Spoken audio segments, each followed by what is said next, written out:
Most of us can barely imagine being invited to meet someone very famous and powerful, but we all know how we might react.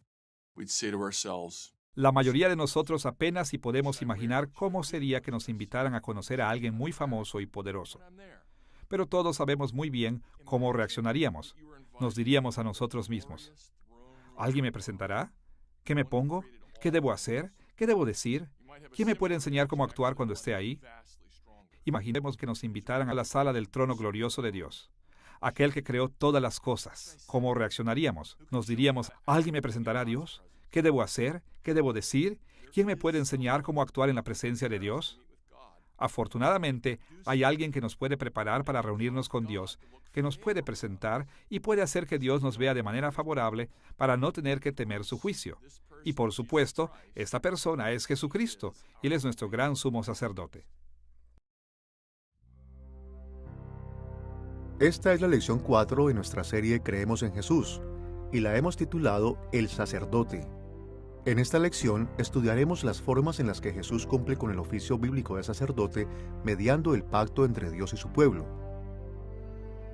Como hemos visto en lecciones anteriores, en el Antiguo Testamento Dios instituyó 3 oficios a través de los cuales administró su reino: los oficios de profeta, sacerdote y rey. Y en la etapa final del reino de Dios, comúnmente llamada la era del Nuevo Testamento, los 3 oficios encuentran su máximo cumplimiento en Jesús. Por esta razón, estudiar la importancia y función de estos oficios a lo largo de la historia puede ayudarnos a comprender la administración actual de Jesús del reino de Dios, así como las bendiciones y las obligaciones de sus fieles seguidores. En esta lección nos enfocaremos en el oficio de Jesús como sacerdote. Definiremos al sacerdote como una persona que media entre Dios y su pueblo para que Dios lo reciba en su santa presencia especial para concederle su bendición.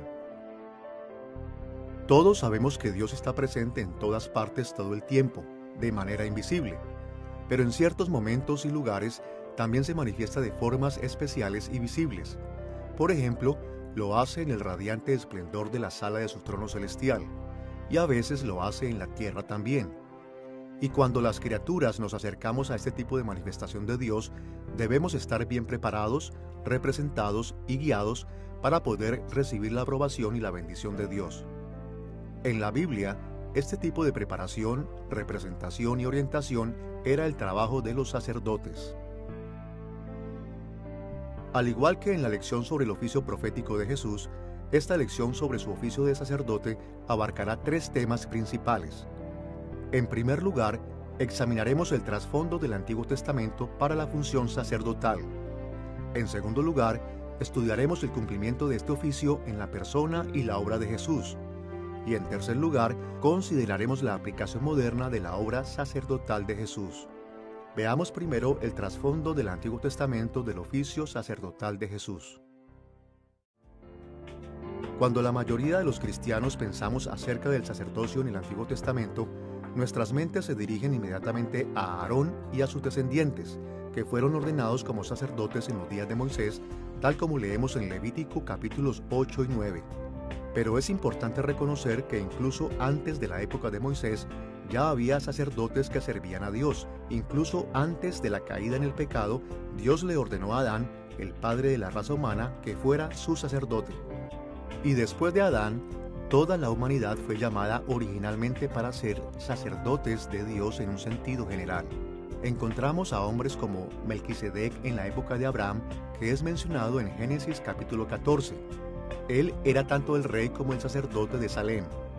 Job capítulo 1 indica que el mismo Job actuaba como sacerdote para su familia. Y de acuerdo a Éxodo capítulo 3, Jetro era sacerdote de Dios en Madián. Finalmente, Dios estableció un sacerdocio oficial y exclusivo en el que Aarón y sus descendientes sustituyeron todas las demás formas de sacerdocio. Pero todas estas clases diferentes de hombres eran verdaderos sacerdotes del Señor, y cada uno es parte del trasfondo del sacerdocio de Jesús en el Antiguo Testamento.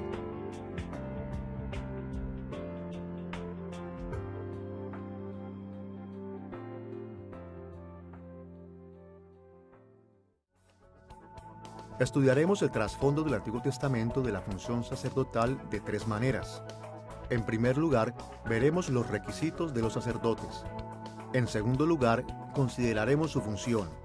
Y en tercer lugar, estudiaremos las expectativas que el Antiguo Testamento creó para el futuro ministerio sacerdotal.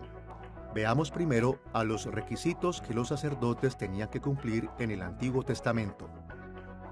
Los antiguos sacerdotes tenían que cumplir una serie de requisitos, pero solo mencionaremos dos que las Escrituras enfatizan. En primer lugar, veremos que los sacerdotes fueron nombrados por Dios, y en segundo lugar, resaltaremos su obligación de ser leales a Dios. Comencemos con el hecho de que los sacerdotes fueron nombrados por Dios para que le sirvieran en su oficio. En el Antiguo Testamento, solo Dios nombraba a sus sacerdotes. Los sacerdotes nunca podían autonombrarse. No se votaba por ellos para que desempeñaran el oficio de sacerdotes. No eran nombrados por los reyes u otros gobernantes. E incluso los sacerdotes mismos no podían seleccionar personas extras para que sirvieran a sus lados. Escuchemos Éxodo capítulo 28, versículo 1, donde Dios le dio la siguiente orden a Moisés. Harás llegar delante de ti a Aarón tu hermano y a sus hijos consigo, para que sean mis sacerdotes. Las instrucciones detalladas que figuran a continuación en Éxodo capítulo 28 muestran que la designación de Dios era parte indispensable de la ordenanza de Aarón como sumo sacerdote. Y Números capítulo 18 versículos 22 y 23 incluso llega a decir que si algún israelita de otra tribu decía hacer el trabajo de un sacerdote, tal persona moriría. Hebreos capítulo 5 versículos 1 y 4 confirma esta idea con las siguientes palabras. Todo sumo sacerdote tomado de entre los hombres es constituido a favor de los hombres en lo que a Dios se refiere. Y nadie toma para sí esta honra, sino el que es llamado por Dios, como lo fue a Aarón. Este mismo principio era aplicado a todos los sacerdotes del Antiguo Testamento, no únicamente a los sumos sacerdotes.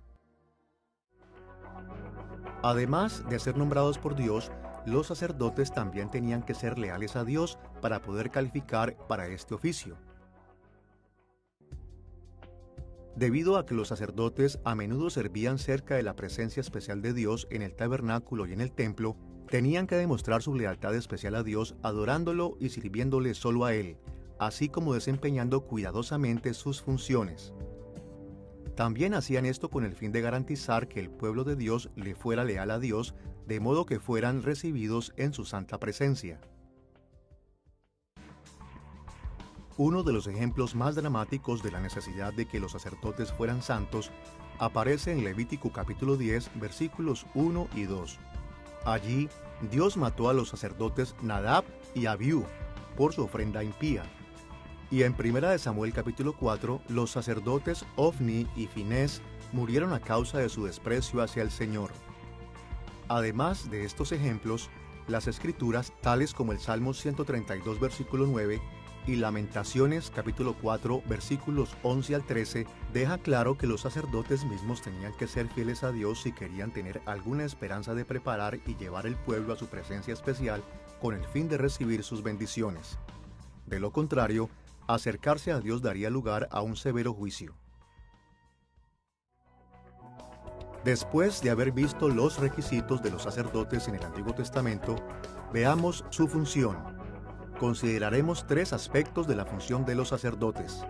En primer lugar, veremos el liderazgo que proporcionaron. En segundo lugar, estudiaremos las ceremonias que realizaron y en tercer lugar, consideraremos su intercesión en nombre de los demás.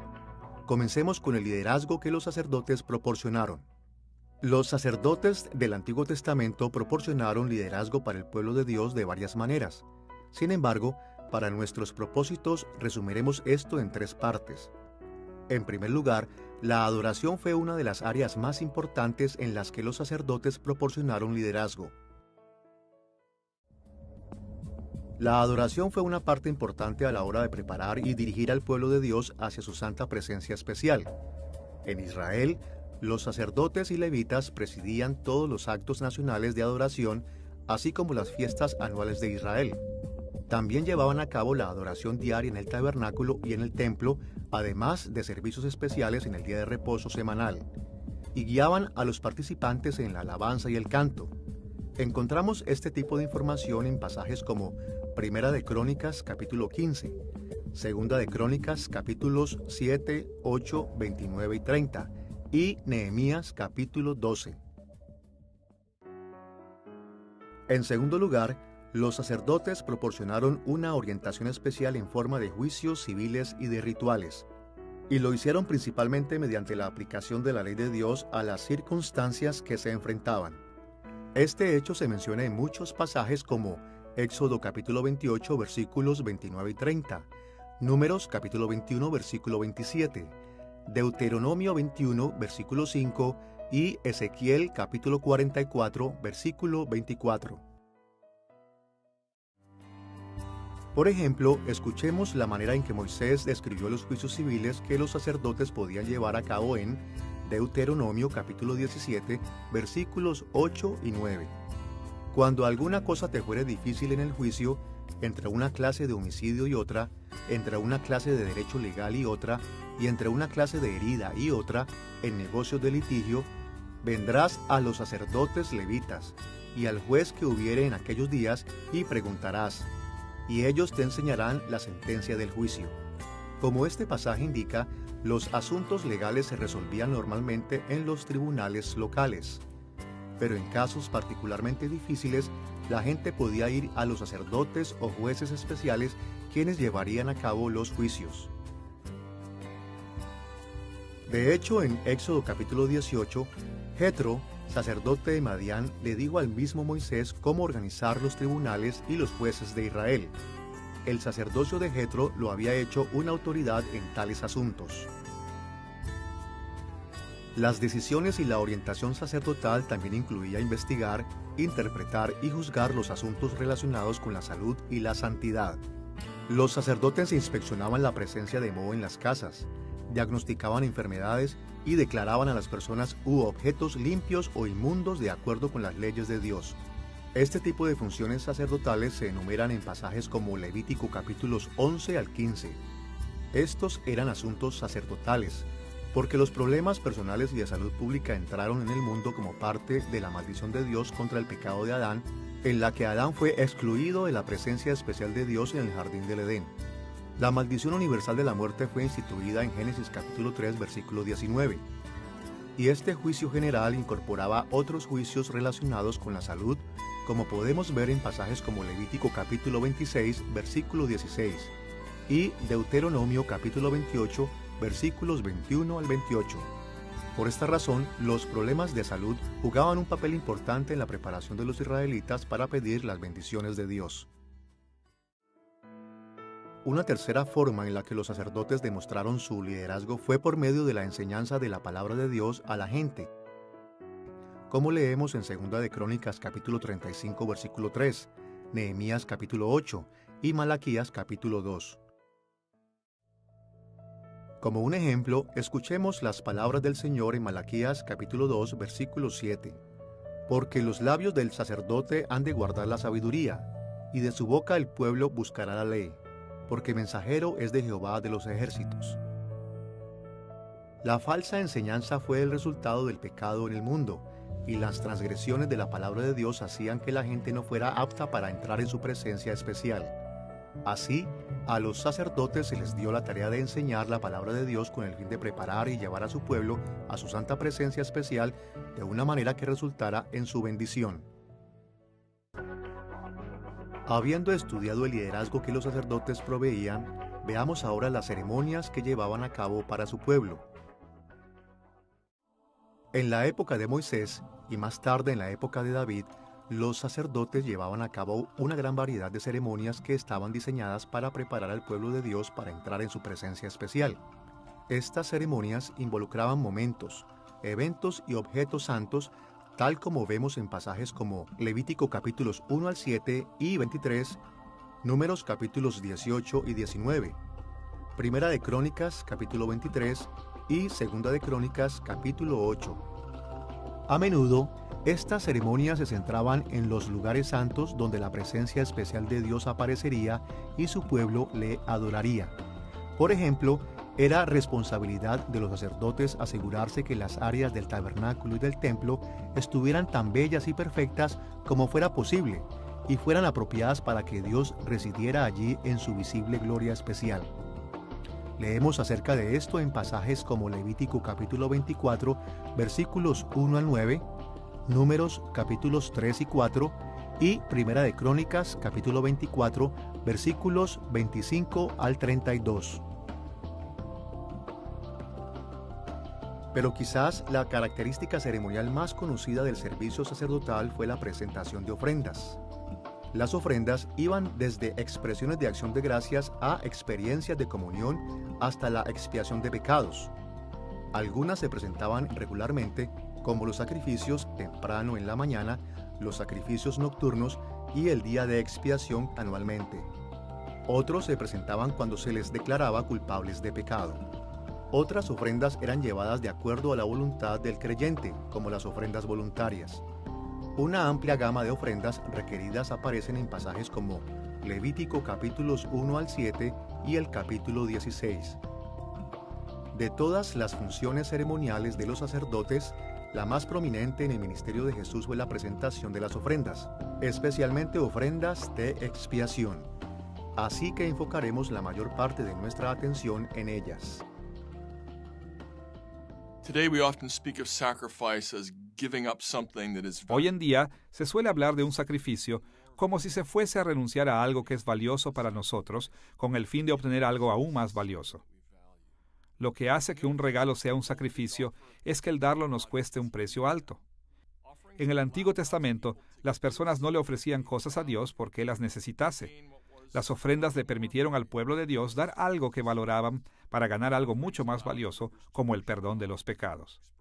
Las ofrendas le permiten a los creyentes adorar a Dios y expresarle su sumisión a Él, e incluso expresarle su agradecimiento por sus provisiones. Claro está que siempre se supone que la ofrenda es una expresión de fe, dada por los motivos apropiados. Dios llegó a rechazar los sacrificios que no se ofrecían con un corazón sincero. La eficacia de la ofrenda siempre dependió de la sinceridad con la que se le ofrecía el sacrificio a Dios. Las ofrendas expiatorias eran parte importante del ministerio sacerdotal, incluso antes de las extensas leyes y rituales dadas a través de Moisés. Por ejemplo, en Job capítulo 1, Job sacrificó animales en nombre de sus hijos en caso de que hubieran pecado sin darse cuenta durante sus fiestas al estar juntos. De hecho, las ofrendas expiatorias son tan antiguas como la caída de la humanidad en pecado. Cuando Adán y Eva pecaron por primera vez, Dios instituyó ofrendas de expiación a través de las cuales perdonaba pecados y se reconciliaba con su pueblo. Este tipo de ofrenda está descrita en pasajes como Levítico capítulos 4 al 6 y Números capítulo 15 versículos 25 al 28. La idea general en la que se basa la expiación es bastante sencilla. Debido a nuestro pecado, todos los seres humanos merecemos ser castigados. Por lo tanto, con el fin de evitar este justo castigo, los creyentes ofrecemos sacrificios que reciben el castigo de Dios en nombre de nuestros pecados. Los teólogos a menudo se refieren a esto con el nombre de expiación sustitutoria, porque la ofrenda sustituye al creyente en la ceremonia de expiación. En todos los casos en el Antiguo Testamento, las ofrendas expiatorias eran simbólicas. Dios aplicó el perdón a su pueblo por medio de ofrendas expiatorias, no basándose en el valor o mérito de las ofrendas en sí mismas. Más bien, las ofrendas del Antiguo Testamento solamente eran eficaces porque apuntaban hacia la sustancia y el mérito del sacrificio de Jesús en el Nuevo Testamento. Cuando se realizaban ofrendas de expiación en favor de los creyentes fieles, estas producían al menos dos resultados importantes, los cuales basaban su eficacia en el futuro sacrificio de Cristo. El primer resultado que mencionaremos es la expiación. La expiación se refiere al efecto que tiene la ofrenda en el creyente. Es la eliminación de la culpa del pecado del creyente. Esto lo protege de la ira que Dios derramaría sobre él. A través de la expiación, el castigo por el pecado de los creyentes es colocada sobre el sustituto para que esté protegido contra el juicio del Señor. La expiación es mencionada en los pasajes en los cuales se habla de que el pecado está cubierto u oculto, como en Job capítulo 14, versículo 17, y el Salmo 32, versículos 1 y 5. Es evidente también en los pasajes que hablan de que el pecado o la culpa es removida, como en Levítico capítulo 10, versículo 17, Salmo 25, versículo 18, e Isaías capítulo 6, versículo 7. Y lo vemos en pasajes que hablan de que el pecado es transferido a un sustituto, como Isaías capítulo 53, versículo 6. Un segundo resultado que las ofrendas expiatorias producían para los creyentes era la propiciación. La propiciación se refiere al efecto que la ofrenda tiene en Dios. La propiciación es la satisfacción de la justicia y la ira de Dios contra el pecado. La propiciación indica que la ira de Dios ha encontrado un lugar de expresión y ha sido satisfecha. Gracias a ella, Dios es capaz de expresar bondad y amor hacia el creyente sin tener que saltarse su justicia. La propiciación es indicada en pasajes que hablan de que la ira de Dios ha sido satisfecha o desviada, como Números capítulo 25, versículos 11 al 13, o Deuteronomio capítulo 13, versículos 16 y 17. Con esta comprensión del liderazgo sacerdotal y ceremonial en mente, estamos listos para reflexionar en la obra de intercesión realizada en nombre de las personas a las que ésta representaba. Podemos definir a la intercesión como la mediación o petición a favor de otra persona. Un intercesor es alguien que está de nuestra parte y defiende nuestro caso cuando estamos en problemas o que trata de conciliar las controversias entre nosotros y otras personas. Los sacerdotes del Antiguo Testamento a menudo intercedían a través de su liderazgo y orientación, así como a través de las ceremonias que Dios les había asignado. Por ejemplo, intercedían entre los individuos cuando resolvían diferencias jurídicas, así como entre el pueblo y Dios cuando presentaban ofrendas de expiación. Pero los sacerdotes también realizaban otros tipos de intercesión. Una forma común de intercesión era pedir ayuda. Los sacerdotes a menudo ofrecían oraciones para que Dios sane, salve o ayude a su pueblo. Encontramos ejemplos de esto en 1 Samuel, capítulo 1, versículo 17, y 1 Crónicas, capítulo 16, versículo 4. Como un ejemplo, escuchemos el registro de la intercesión de Job por sus hijos en Job capítulo 1, versículo 5. Y acontecía que habiendo pasado en turno los días del convite, Job enviaba y los santificaba, y se levantaba de mañana y ofrecía holocaustos conforme al número de todos ellos. Porque decía Job: quizá habrán pecado mis hijos, y habrán blasfemado contra Dios en sus corazones. Como sacerdote de su casa, Job intercedió por sus hijos para protegerlos de las consecuencias de su pecado. Otra forma común de intercesión era el pronunciamiento de la bendición. Cuando los sacerdotes bendecían a las personas, le pedían a Dios que le mostrase su favor a las personas. Esto lo vemos en la manera en la que Melquisedec bendijo a Abraham en Génesis capítulo 14, versículos 19 y 20, y en la bendición que se le enseñó a pronunciar a los sacerdotes sobre las personas en Números capítulo 6, versículos 22 a 27. Como un ejemplo, escuchemos lo dicho en 2 de Crónicas capítulo 30, versículo 27. Después los sacerdotes y levitas, puestos en pie, bendijeron al pueblo, y la voz de ellos fue oída, y su oración llegó a la habitación de su santuario al cielo. Cuando el texto dice que la voz de ellos fue oída, significa que él honró la intercesión sacerdotal, favoreciendo a las personas que ellos bendecían. Este aspecto del ministerio sacerdotal a menudo se repite en nuestros días en las bendiciones ofrecidas por los ministros cuando acaba el servicio de adoración. Muchas iglesias incluso repiten la misma bendición que le fue dada a Aarón, que se encuentra en Números capítulo 6. Como hemos visto, las funciones de los sacerdotes eran muy variadas. Ellos proporcionaban liderazgo, conducían ceremonias y ofrecían la intercesión. Pero a pesar de lo variadas que eran estas actividades, todas ellas estaban unidas por un propósito constante. Fueron diseñadas para que el pueblo de Dios se adaptara a vivir en su presencia especial, a fin de que pudieran recibir todas las bendiciones de su pacto.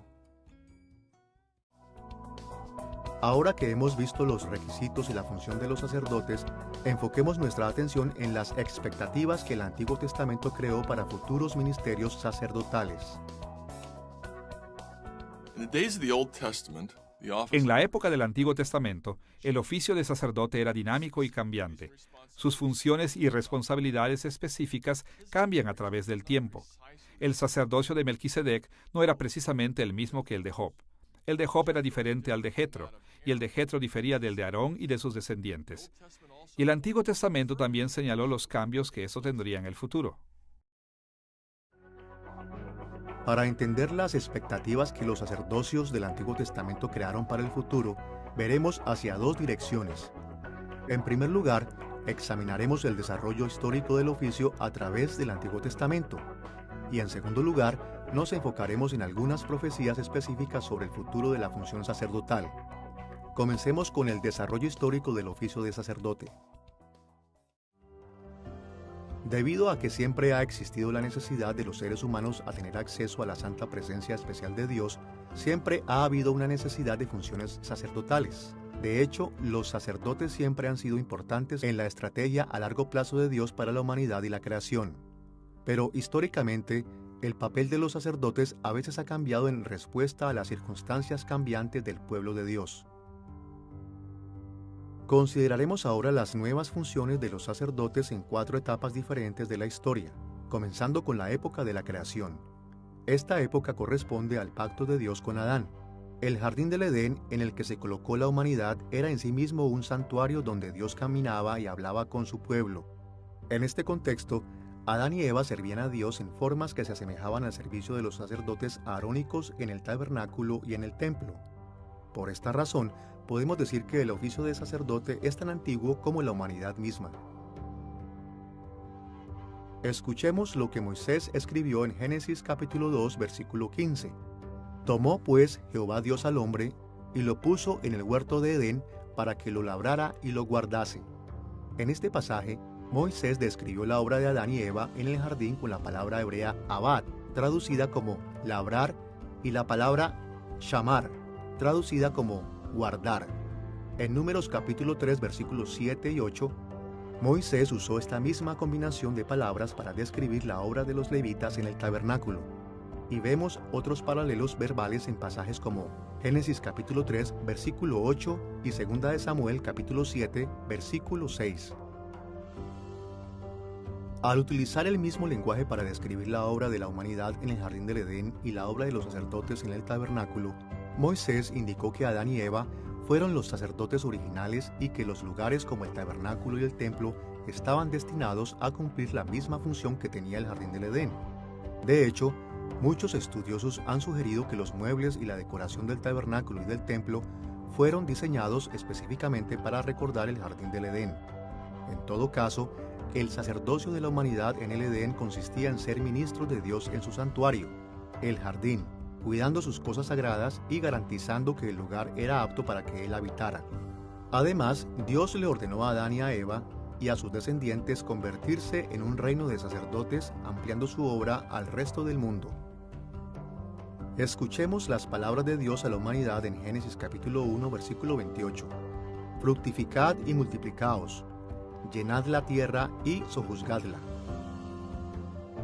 El mandamiento de Dios de llenar y sojuzgar la tierra a menudo es llamado el mandato cultural, ya que obliga a la humanidad a cultivar y desarrollar el mundo entero, con el fin de hacer que se asemejara al jardín del Edén.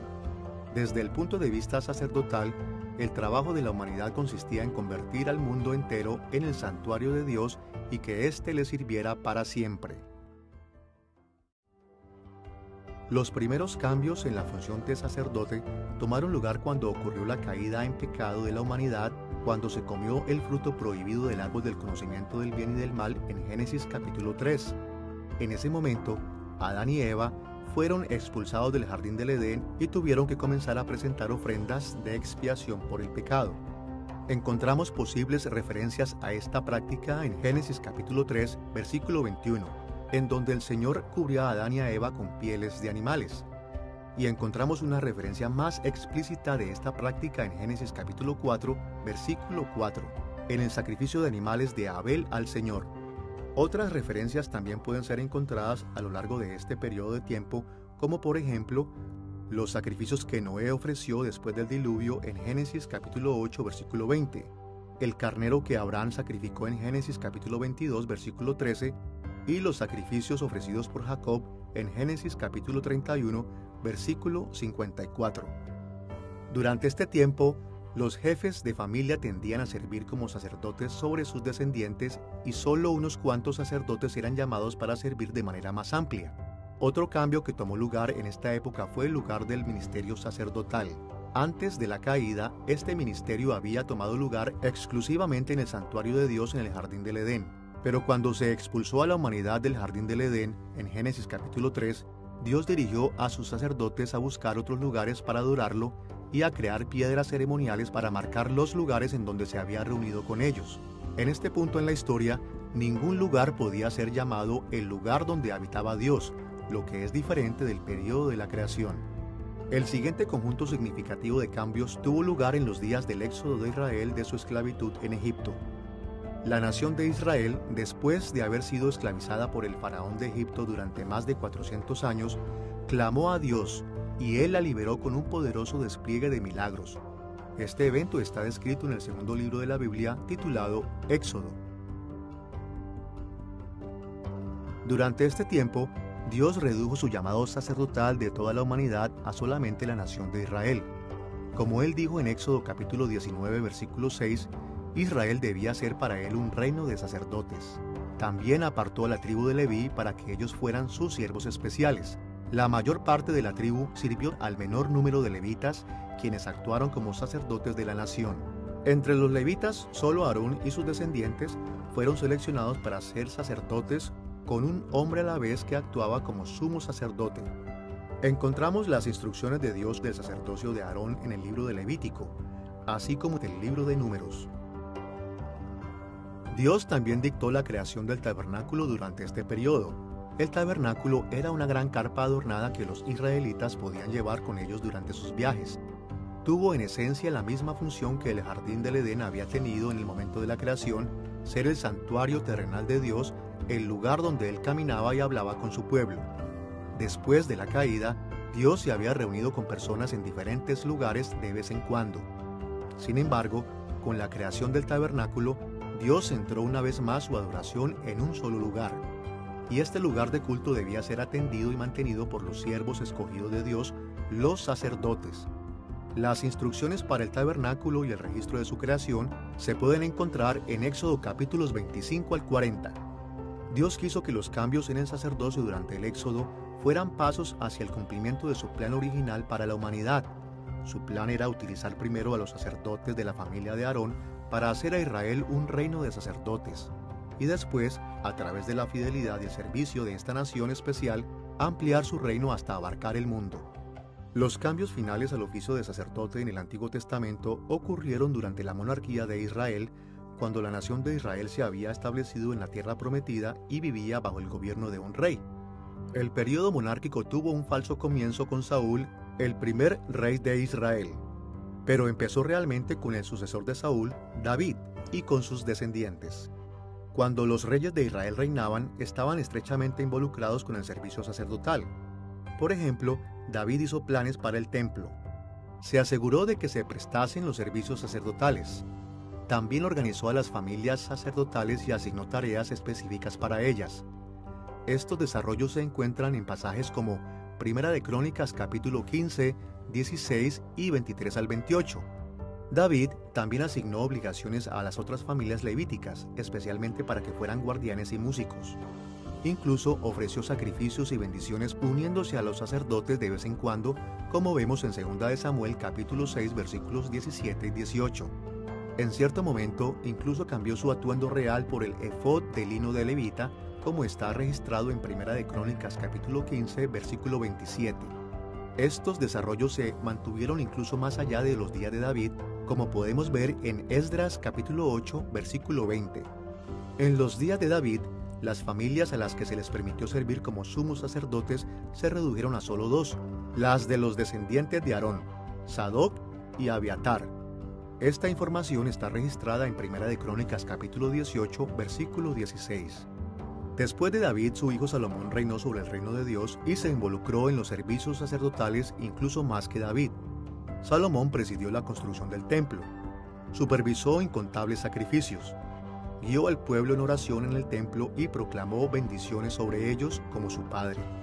Estos detalles se mencionan en Primera de Crónicas capítulo 21, versículo 28, Segunda de Crónicas capítulos 3 al 6 y Primera de Reyes capítulo 8 y 9. También se asumen en muchos de los salmos que David escribió, incluyendo los salmos 5, 11, 18, 27, 65, 66 y 68.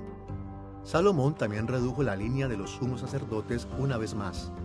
Como Abiatar cometió traición, Salomón lo excluyó a él y a su familia del servicio sacerdotal, como podemos ver en Primera de Reyes capítulo 2 versículos 26, 27 y 35. Así se cumplió la sentencia dictada sobre la casa de Elí, quien fue un sacerdote infiel en los días de los jueces, lo cual está registrado en Primera de Samuel capítulo 2 versículos 27 al 36. Mientras que algunos servicios específicos en el templo estaban reservados únicamente para los sacerdotes, los reyes de Judá a menudo siguieron los ejemplos de David y Salomón al llevar a cabo servicios de tipo sacerdotal. Fueron en efecto sacerdotes de la realeza en el templo de Salomón. El periodo de la monarquía finalmente terminó cuando los babilonios destruyeron Jerusalén y el templo de Salomón en el año 587 o 586 a.C. y llevaron al pueblo al exilio. Pero alrededor del año 515 a.C., durante los esfuerzos de restauración posteriores al exilio, un segundo templo fue construido por los israelitas que regresaron. Por esta época, los profetas Ezequiel y Zacarías anunciaron que Dios había designado a Josué, descendiente de Sadoc, como el sumo sacerdote. También anunciaron que Josué serviría junto a Zorobabel, un descendiente de David que dirigiría la restauración. Lamentablemente, los esfuerzos de Zorobabel y Josué no continuaron por mucho tiempo. Con el tiempo, la mayoría de los sacerdotes y los levitas se apartaron de Dios, así como la mayor parte de la nación. El culto que Israel llevaba a cabo se corrompió y el juicio de Dios permaneció en el país por cientos de años. Aún así, durante este periodo, el pueblo de Israel continuó recordando los días de David y Salomón. Los fieles, entre ellos, recordaban cuando los reyes y sacerdotes servían a Dios como es debido, y esperaban un nuevo día en el cual los deberes de la realeza y los deberes sacerdotales serían realizados de manera aún más magnífica que antes y en el que Dios le daría la bienvenida a su pueblo arrepentido a las bendiciones de su presencia especial. Ya que hemos considerado expectativas que fueron creadas por el desarrollo histórico de la función sacerdotal, estamos listos para ver cómo ciertas profecías específicas del Antiguo Testamento también crearon expectativas de los futuros sacerdotes. En esta sección nos enfocaremos en 3 profecías específicas del Antiguo Testamento sobre el oficio de sacerdote. La primera expectativa que vamos a tomar en cuenta es que finalmente habría un gran sumo sacerdote cuyo servicio no tendría fin. De diversas maneras, el Antiguo Testamento indica que un día el sacerdocio culminaría en un solo sumo sacerdote que serviría para siempre. Dios había designado a Aarón para ser el sumo sacerdote en los días de Moisés, pero el Antiguo Testamento también aguardaba con interés un momento en el cual ese sacerdocio sería superado. Por lo tanto, el sacerdocio de Aarón era provisional y duraría hasta el día en que el gran sumo sacerdote llegara. De hecho, la esperanza del Antiguo Testamento era que ambos oficios se unieran en un oficio bajo el gran sumo sacerdote y rey mesiánico. Quizá la exposición más clara de esta idea puede encontrarse en Salmo 110, versículo 4, en donde leemos estas palabras: Juró Jehová y no se arrepentirá. Tú eres sacerdote para siempre, según el orden de Melquisedec. En el contexto de este salmo, Dios prometió que el servicio del Mesías como sacerdote nunca terminaría, duraría eternamente. Hebreos capítulo 7 retoma esta idea y la vincula directamente con Jesús en su oficio de sumo sacerdote sobre el pueblo de Dios. El mismo capítulo también indica que el sacerdocio permanente de Cristo está implícito en el hecho de que corresponde al nuevo pacto que Jeremías profetizó en Jeremías capítulo 31, versículo 31. En ese pasaje, Jeremías indica que la vida en el nuevo pacto sería perfecta y maravillosa. Por lo que el autor de Hebreos argumenta que este pacto superior requeriría de un mejor sacerdocio que duraría para siempre. Citando el Salmo 110, versículo 4, el autor de Hebreos lo dijo así en Hebreos capítulo 7, versículos 21 y 22. Juró el Señor y no se arrepentirá. Tú eres sacerdote para siempre, según el orden de Melquisedec. Por tanto, Jesús es hecho fiador de un mejor pacto. En conclusión, el Antiguo Testamento profetizó específicamente que en el nuevo pacto Dios nombraría a un gran sumo sacerdote cuyo servicio no tendría fin.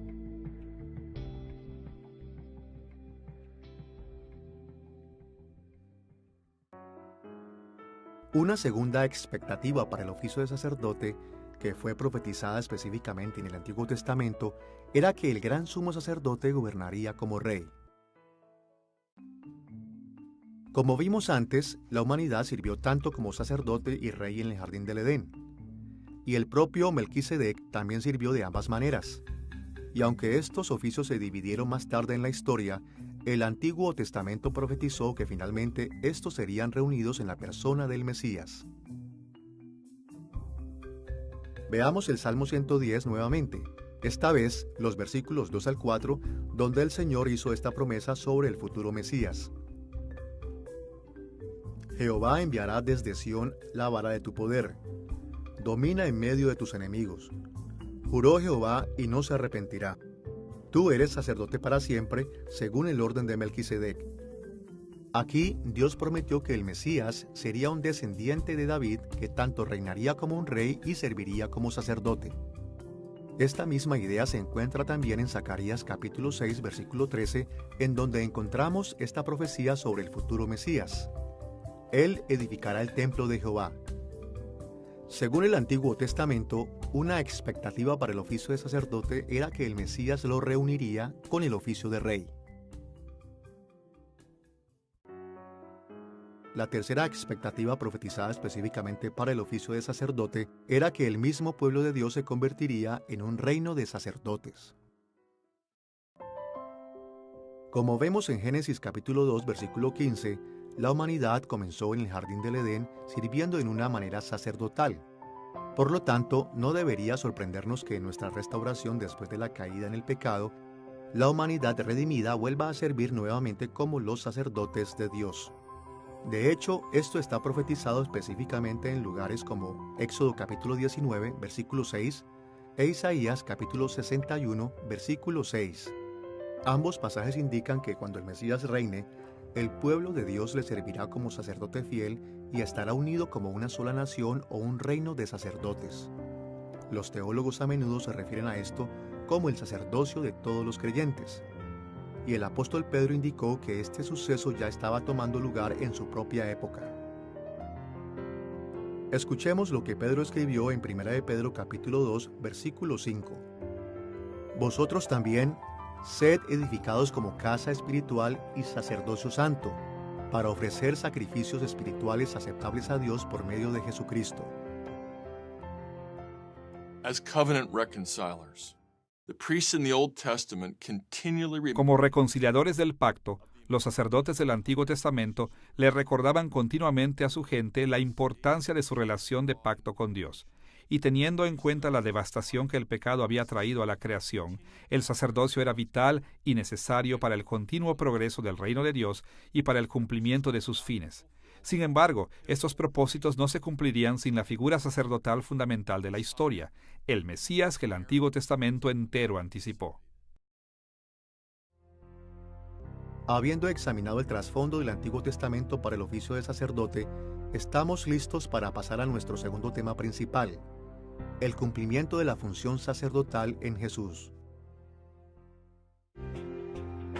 Debemos comenzar señalando que los evangelios y las epístolas del Nuevo Testamento afirman de manera explícita que Jesús cumplió las expectativas del Antiguo Testamento en cuanto a la función sacerdotal. Por ejemplo, en Hebreos capítulo 3, versículo 1, leemos esta clara afirmación del ministerio sacerdotal de Jesús. Considerad al apóstol y sumo sacerdote de nuestra profesión, Cristo Jesús. Y Hebreos capítulo 4, versículo 14 lo explica así. Teniendo un gran sumo sacerdote, Jesús el Hijo de Dios. Como nuestro sumo sacerdote, Jesús es quien media entre Dios y nosotros para que podamos ser aceptados en la santa presencia especial de Dios. Él es quien asegura que seamos santos y santificados por Dios de modo que podamos vivir en la presencia de Dios y recibir sus bendiciones del pacto. Estudiaremos el cumplimiento de la función sacerdotal en Jesús, tomando en cuenta las mismas categorías que utilizamos para analizar su trasfondo en el Antiguo Testamento. En primer lugar, veremos cómo Jesús cumplió con los requisitos del oficio. En segundo lugar, veremos cómo se llevan a cabo sus funciones. Y en tercer lugar, veremos cómo cumplió con las expectativas del oficio de sacerdote. Veamos primero cómo Jesús cumple con los requisitos para el oficio de sacerdote. Muchas personas han señalado que Jesús nunca sirvió en el templo u ofició liturgias y no era descendiente de Aarón. Entonces, ¿por qué los escritores del Nuevo Testamento dicen que Jesús desarrolló funciones y ministerios sacerdotales? ¿Y cómo fue incluso calificado para ocupar el oficio de sacerdote? En pocas palabras, Jesús estuvo calificado para el oficio finalmente porque Él es el cumplimiento de la esperanza del Antiguo Testamento de un sacerdote de la realeza, a quien Dios mismo nombraría sobre todos los servicios sacerdotales. Estudiaremos los requisitos de Jesús como sacerdote en términos de los mismos requisitos para el sacerdocio resaltados en el trasfondo del Antiguo Testamento. En primer lugar, notaremos que Jesús fue nombrado para su sacerdocio por Dios. Y en segundo lugar, veremos que también fue leal a Dios. Veamos primero el hecho de que Jesús fue nombrado por Dios.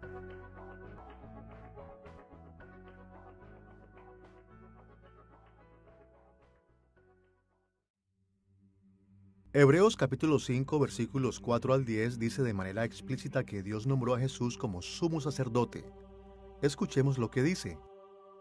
Nadie toma para sí esta honra, sino el que es llamado por Dios, como lo fue Aarón.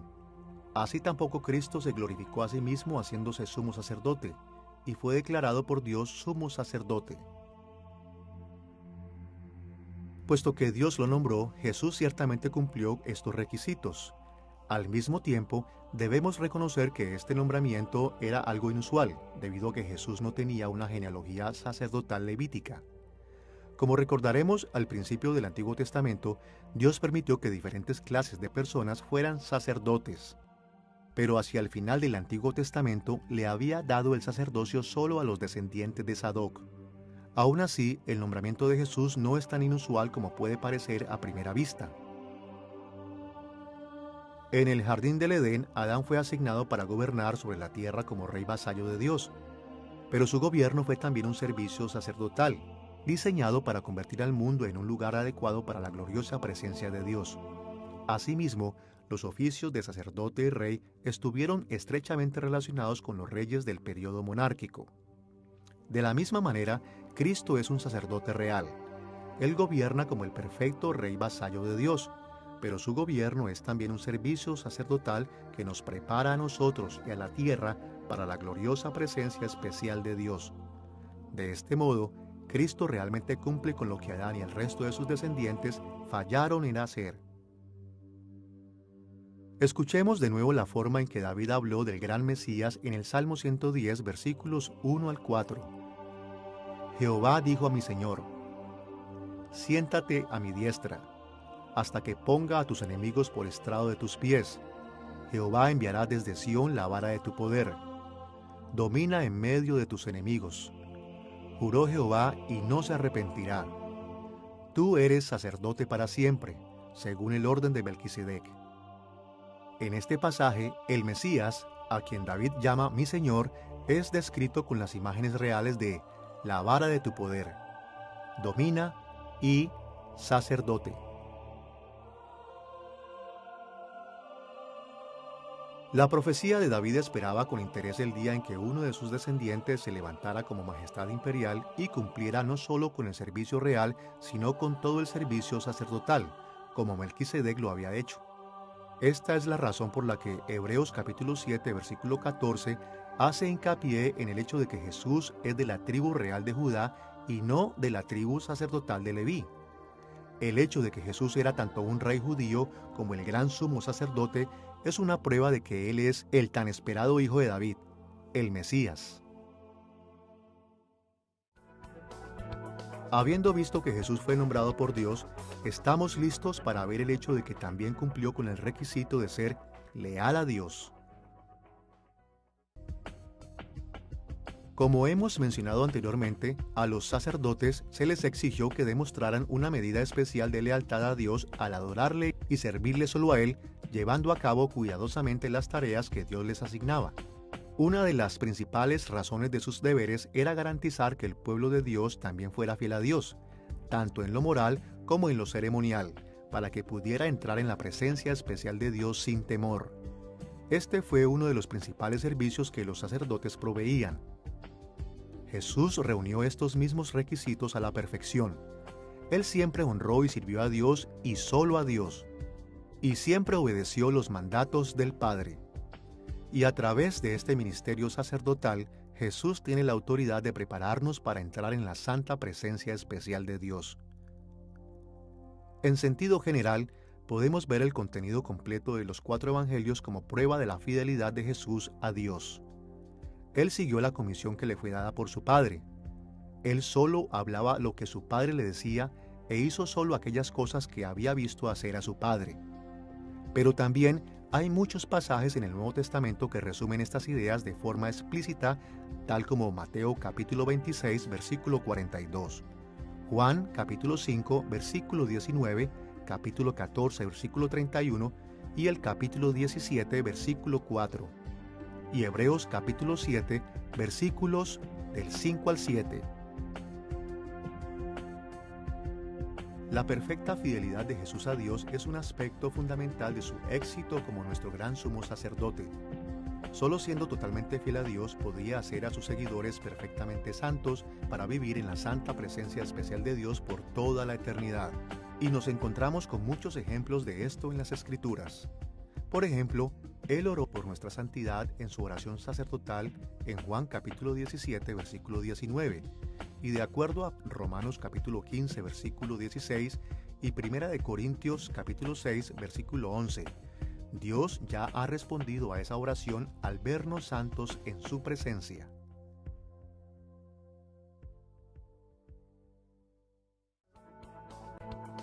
Habiendo visto que Jesús reunió los requisitos para el sacerdocio, estamos listos para reflexionar en la forma en que cumplió la función de sacerdote. Exploremos la función de Jesús como sacerdote viendo las mismas funciones sacerdotales que hemos identificado en el Antiguo Testamento. En primer lugar, liderazgo sacerdotal sobre el pueblo de Dios. En segundo lugar, las ceremonias sacerdotales. Y en tercer lugar, la intercesión sacerdotal. Veamos primero cómo Jesús cumplió la función de liderazgo sacerdotal. Aunque hay muchos aspectos del liderazgo de Jesús que podríamos destacar, nos centraremos en los 3 que mencionamos en nuestro estudio del trasfondo del Antiguo Testamento del oficio sacerdotal de Jesús, empezando por el liderazgo que él ofreció en adoración. Como el que iba a ser exaltado como gran sumo sacerdote, Jesús hizo muchas cosas para promover la adoración verdadera y espiritual de la nación de Israel y de sus seguidores. Por ejemplo, en Mateo capítulo 21 versículos 12 y 13, expulsó a los mercaderes y cambistas del templo, ya que estaban convirtiendo la casa de oración de Dios en una cueva de ladrones. Pero aún más importante que esto es que Él haya hecho posible que su pueblo se acercara a Dios en el lugar santísimo del templo celestial. En el Antiguo Testamento, el tabernáculo y más tarde el templo eran lugares que el cielo y la tierra cruzaban. Eran lugares especiales en los cuales los fieles se encontraban presentes simultáneamente en la tierra y en la corte celestial de Dios. Pero en el Nuevo Testamento, Jesús tomó esa función. Así, en lugar de ir a un edificio especial para entrar en la corte celestial de Dios, Jesús nos lleva allí personalmente. A través de Él, se nos ha aceptado en la santa presencia especial de Dios, donde recibimos la bendición de la comunión con Él. Escuchemos lo que Hebreos capítulo 10, versículos 19 al 22 dice al respecto. Así que, hermanos, teniendo libertad para entrar en el lugar santísimo por la sangre de Jesucristo, por el camino nuevo y vivo que Él nos abrió a través del velo, esto es, de su carne, y teniendo un gran sacerdote sobre la casa de Dios, acerquémonos con corazón sincero, en plena certidumbre de fe. Jesús también ofreció su liderazgo sacerdotal, ofreciendo orientación especial en juicios civiles y rituales. Por ejemplo, en Mateo capítulo 12, versículos 1 al 8, Jesús proveyó juicio sacerdotal cuando sus discípulos fueron acusados de no respetar el día de reposo. En Marcos capítulo 7, versículo 19, Él pronunció juicios acerca del ritual de limpieza de la comida. Y después de que sanó al leproso en Mateo capítulo 8, proporcionó la declaración sacerdotal de que ese hombre estaba ceremonialmente limpio y le ordenó llevar el sacrificio adecuado al templo. Aunque Jesús mandó al hombre a mostrarse ante los sacerdotes, esto no fue con el propósito de pedirles que juzgaran su condición. Más bien, según Mateo capítulo 8, versículo 4, era para que fuera testimonio del poder y la autoridad de Jesús.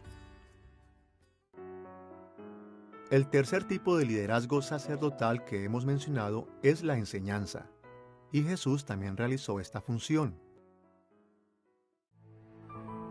Ahora bien, es cierto que Israel tenía muchos diferentes tipos de maestros. Los profetas eran maestros que proclamaban el pacto y la voluntad de Dios. Los padres enseñaban a sus hijos. Los rabinos y los ancianos enseñaban a sus comunidades. Los sacerdotes, sin embargo, estaban especialmente preocupados por la enseñanza de arrepentimiento y fidelidad para que el pueblo de Dios fuera recibido en su presencia especial. Vemos un ejemplo de esto en Nehemías capítulo 8. Y la enseñanza de Jesús sirve a menudo esta función sacerdotal también. Por ejemplo, en el Sermón del Monte en Mateo capítulos 5 al 7, Jesús explicó la verdadera intención y la aplicación de la ley de Dios con el fin de guiar a los que lo oían a ser fieles al pacto. Y tanto el arrepentimiento como la fe eran letanías en su enseñanza regularmente, como podemos ver en pasajes como Mateo capítulo 4, versículo 17, Lucas capítulo 5, versículo 32 y Juan capítulo 14, versículos 15 al 24. Ahora que hemos visto que Jesús cumplió con la función sacerdotal de liderazgo, veamos la forma en que también cumple con su función sacerdotal con respecto a las ceremonias. Sin lugar a dudas, la muerte de Jesús en la cruz fue el mayor aspecto ceremonial de su ministerio sacerdotal. Jesus himself participated in the ceremonies of Israel. In fact, many of them are mentioned in John's Gospel. But none of these ceremonies... Jesús mismo participó en las ceremonias de Israel. De hecho, algunas de estas son mencionadas en el Evangelio de Juan. Sin embargo, ninguna logró la redención del pueblo de Dios, excepto el sacrificio de Jesús en la cruz. Sin lugar a dudas, la crucifixión de Jesús fue el mayor aspecto ceremonial de su ministerio sacerdotal. La ley de Moisés requiere la obediencia de Israel, pero como Dios sabía que Israel seguiría desobedeciéndolo, Dios ordenó a Israel que le ofreciera sacrificios para expiar sus pecados. Pero a pesar de lo importante que eran estos sacrificios, estos tenían que ser ofrecidos a Dios repetidamente, año tras año, y ninguno de ellos quitó totalmente el pecado de Israel. Entonces Jesús vino y se ofreció a sí mismo como el sacrificio perfecto por el pecado. Su sacrificio expiatorio logró la redención de una forma que los sacrificios de Israel nunca pudieron. Y así Jesús cumplió las expectativas sacerdotales de Israel de una vez por todas en su sacrificio por el pecado. Como vimos anteriormente, los sacerdotes del Antiguo Testamento eran responsables de una variedad de ofrendas, incluyendo ofrendas por el pecado, como acción de gracias y de comunión. Y en su muerte en la cruz, Jesús ofreció el sacrificio único que es la base meritoria de todos los sacrificios que se han ofrecido a lo largo de la historia. Cada ofrenda expiatoria solo anunciaba la ofrenda que Jesús dio al morir en la cruz. Esta verdad se enseña en pasajes como Romanos capítulo 3, versículo 25 y capítulo 8, versículo 3, y Primera de Juan capítulo 2, versículo 2 y capítulo 4, versículo 10. Como un ejemplo, escuchemos lo que dice Hebreos capítulo 10, versículos 1 al 4. La ley, teniendo la sombra de los bienes venideros, no la imagen misma de las cosas, nunca puede, por los mismos sacrificios que se ofrecen continuamente cada año, hacer perfectos a los que se acercan. Pero en estos sacrificios cada año se hace memoria de los pecados, porque la sangre de los toros y de los machos cabríos no puede quitar los pecados.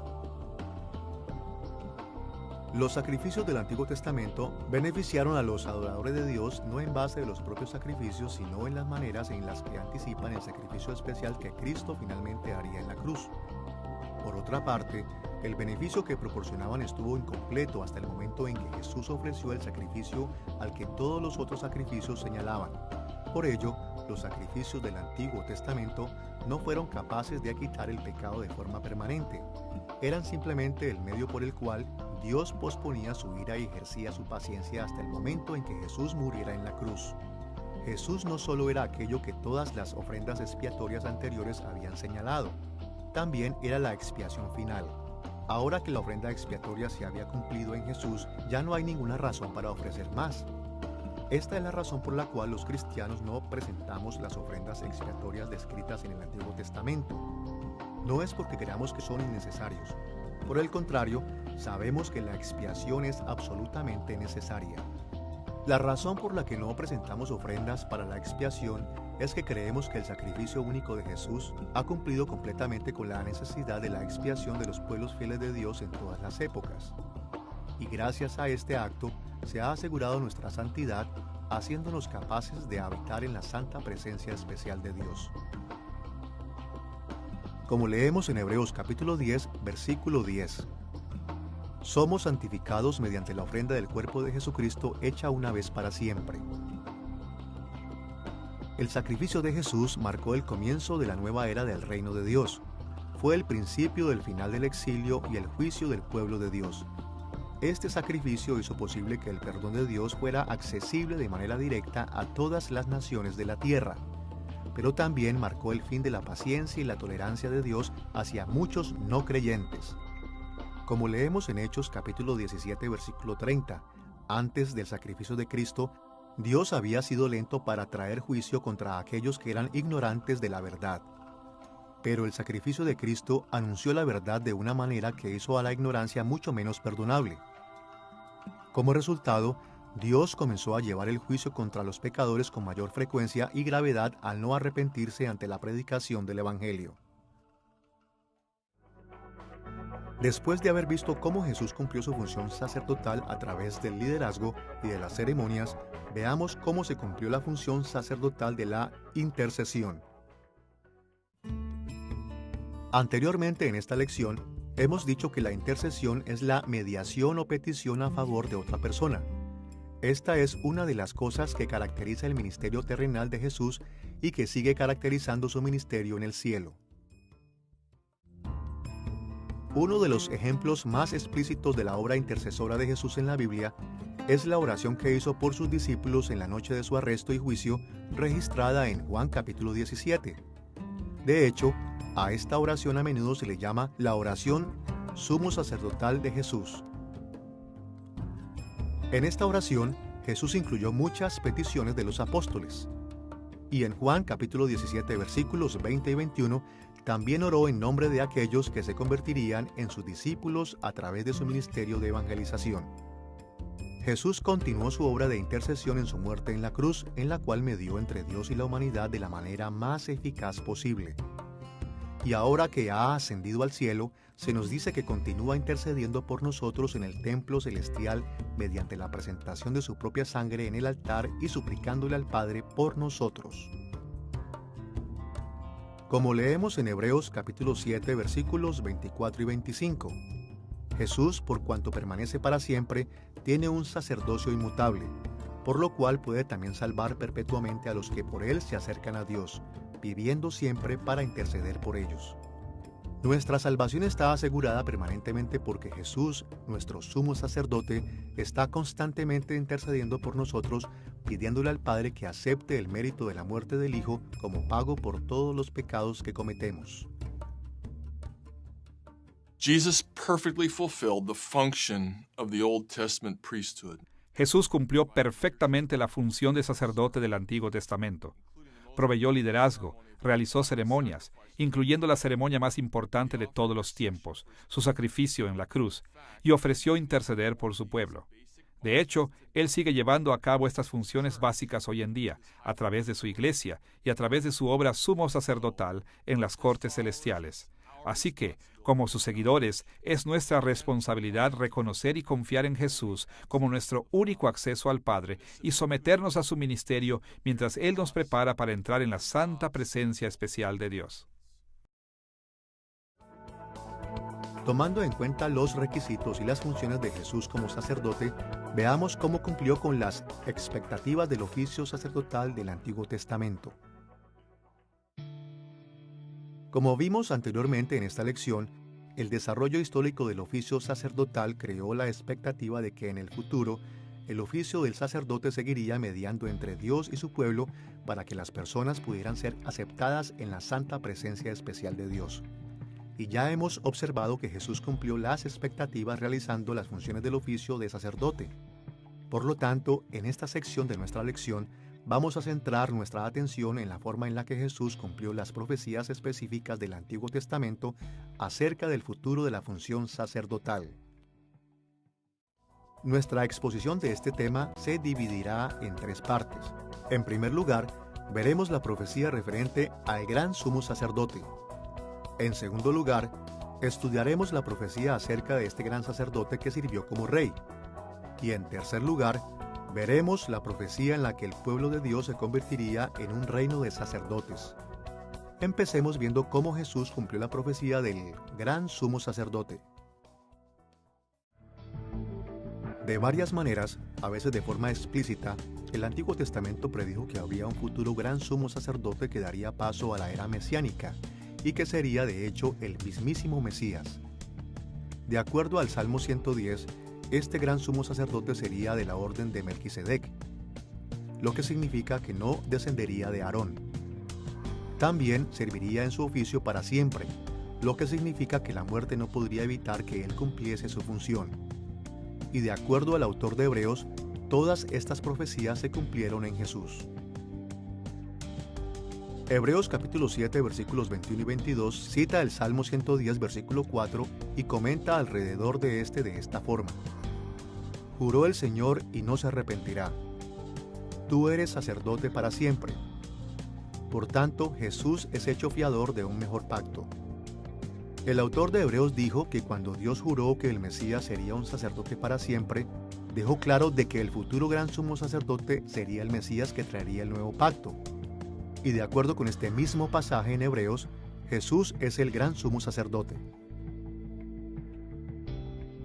De hecho, Hebreos menciona al menos 10 veces el papel de Jesús como el gran sumo sacerdote que fue profetizado. También se refiere regularmente a Jesús como Cristo o Mesías, y dice explícitamente que Él es el que trajo el nuevo pacto en los capítulos 8, 9 y 12. Más que cualquier otro libro del Nuevo Testamento, la carta a los Hebreos demuestra más allá de toda duda que Jesús cumple la expectativa del Antiguo Testamento de sumo sacerdote. La segunda expectativa del Antiguo Testamento que Jesús cumplió fue que el gran sumo sacerdote también gobernaría como rey. Hemos visto que desde la época de Adán hasta la época de Abraham, los oficios de sacerdote y rey solían estar unidos en la misma persona. Y a pesar de que se separaron en la época de la monarquía de Israel, el Antiguo Testamento profetizó que en última instancia estos se reunieron en la persona del Mesías. Se ha afirmado esto en el Salmo 110 versículos 2 al 4, como en Zacarías capítulo 6 versículo 13. Y como hemos visto en esta lección y en otras anteriores, cuando Jesús vino como el Mesías, tomó tanto el oficio de rey como el oficio de sumo sacerdote. Esto es afirmado en pasajes como Marcos capítulo 8 versículo 29, Lucas capítulo 23 versículo 3 y Hebreos capítulos 8 y 9. Antes de que Jesús viniera, el sacerdocio aarónico había servido al pueblo de Dios por más de 1000 años. Sin embargo, este ministerio siempre había apuntado más allá de sí mismo a la venida del Mesías, en la que se desempeñaría como sacerdote y rey al mismo tiempo. En efecto, de acuerdo a Hechos capítulo 6 versículo 7, muchos de los sacerdotes en Jerusalén e Israel reconocieron a Jesús como el Mesías y se convirtieron en sus seguidores. Como Jesús no estableció un sacerdocio independiente, ni confirmó el ministerio perpetuo del templo, ni el sacerdocio de Aarón, El apoyo que recibió de los sacerdotes israelitas indica que estos sacerdotes comprendían la enseñanza del Antiguo Testamento referente a la llegada del Mesías, que reuniría en su persona tanto el oficio de sumo sacerdote como el de rey. Y como hemos visto, eso es exactamente lo que Jesús hizo. La tercera expectativa específicamente profetizada, que el sacerdocio de Jesús cumplió, fue que el gran sumo sacerdote guiaría al pueblo de Dios a convertirse en un reino de sacerdotes. Ya hemos visto que Éxodo capítulo 19 versículo 6 e Isaías capítulo 61 versículo 6 predijeron una época en la que el pueblo de Dios se convertiría en una nación o un reino de sacerdotes. Todos ellos servirían en la santa presencia de Dios, desarrollando las tareas que Él les asignó, ofreciendo sacrificios de alabanza y obediencia y realizando otras funciones sacerdotales. Y es significativo que en el sermón de Jesús, registrado en Lucas capítulo 4, el Señor citó Isaías capítulo 61 y afirmó que Él era su cumplimiento. De esta manera, Jesús dio a entender que Él mismo convertiría al pueblo de Dios en un reino de sacerdotes. Y de acuerdo a otras partes del Nuevo Testamento, eso es precisamente lo que hizo. Por ejemplo, en 1 de Pedro capítulo 2 versículo 5, Pedro se refirió a la iglesia como un sacerdocio santo. Y en el versículo 9 la llamó real sacerdocio. Y nos encontramos con la misma idea en Apocalipsis capítulo 1 versículo 6, capítulo 5 versículo 10 y capítulo 20 versículo 6. Como un ejemplo, escuchemos las siguientes palabras de Jesús en Apocalipsis capítulo 1 versículo 6. Y nos hizo reyes y sacerdotes para Dios, su Padre. Como el Mesías, Jesús es el sumo sacerdote que gobierna como rey y designa a todos sus seguidores para servir en su reino como sacerdotes. Jesus' fulfillment of the priestly office reminds us of something very important. El cumplimiento de la función sacerdotal de Jesús nos recuerda algo muy importante. Los propósitos originales de Dios en la creación se han complicado por el pecado, pero nunca han sido abrumados por el pecado. La misma llegada de Jesús y su cumplimiento exacto de los requisitos sacerdotales muestran su fidelidad a la bondad del plan de Dios.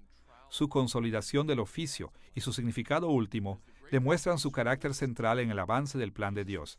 Y como gran sumo sacerdote que gobierna como rey, Jesús cumple los aspectos originales y esperados del ministerio sacerdotal. Así que, como su pueblo, tenemos gran razón para honrar, adorar y confiar en Jesús, sirviéndole con lealtad como sacerdotes de su reino. Hasta este punto hemos explorado el trasfondo del Antiguo Testamento del oficio de sacerdote y su cumplimiento en Jesús. Ahora, estamos listos para considerar la aplicación moderna del sacerdocio de Jesús. ¿Qué implicaciones tiene el papel de Jesús como nuestro gran sumo sacerdote para nuestras vidas hoy en día? Una forma práctica de abordar la aplicación moderna de la obra sacerdotal de Cristo se puede encontrar en el Catecismo Menor de Westminster, respuesta número 25, que dice: Cristo ejecuta el oficio de sacerdote, en haberse ofrecido a sí mismo una sola vez, en sacrificio para satisfacer las demandas de la justicia divina, reconciliarnos con Dios y en interceder continuamente por nosotros. En esta respuesta, el Catecismo resume la obra sacerdotal de Cristo en términos de su ministerio hacia los creyentes, y menciona al menos 3 aspectos de este trabajo. Primero, habla del ministerio de Cristo del sacrificio de sí mismo. En segundo lugar, dice que su ministerio de sacrificio, realizado una sola vez por todas, efectuó la reconciliación entre los creyentes y Dios. Y en tercer lugar, enumera su continua intercesión entre los creyentes y Dios. Nuestra consideración de la aplicación moderna del oficio de sacerdote de Jesús seguirá el énfasis del Catecismo Menor de Westminster. En primer lugar, veremos el sacrificio de Cristo. En segundo lugar, nos enfocaremos en su obra de reconciliación.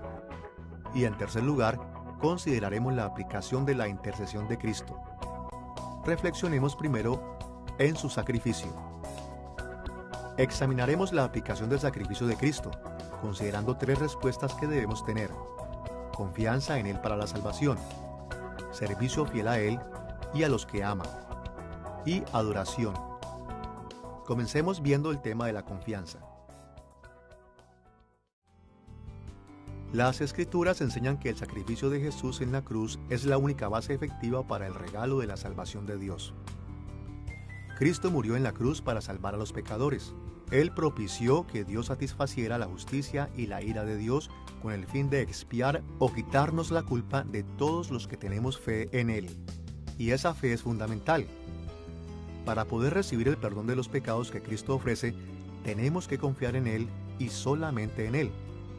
Tenemos que creer que Él es el Hijo de Dios que murió por nuestros pecados y que somos perdonados solo por el sacrificio que Él ofreció por nosotros.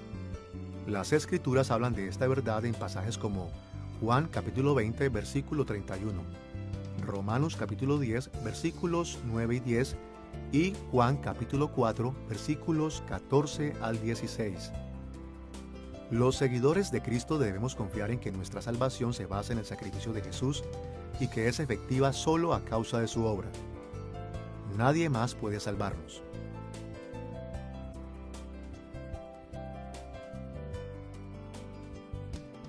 Como Pedro predicó en Hechos capítulo 4, versículo 12, y en ningún otro hay salvación, porque no hay otro nombre bajo el cielo, dado a los hombres, en que podamos ser salvos.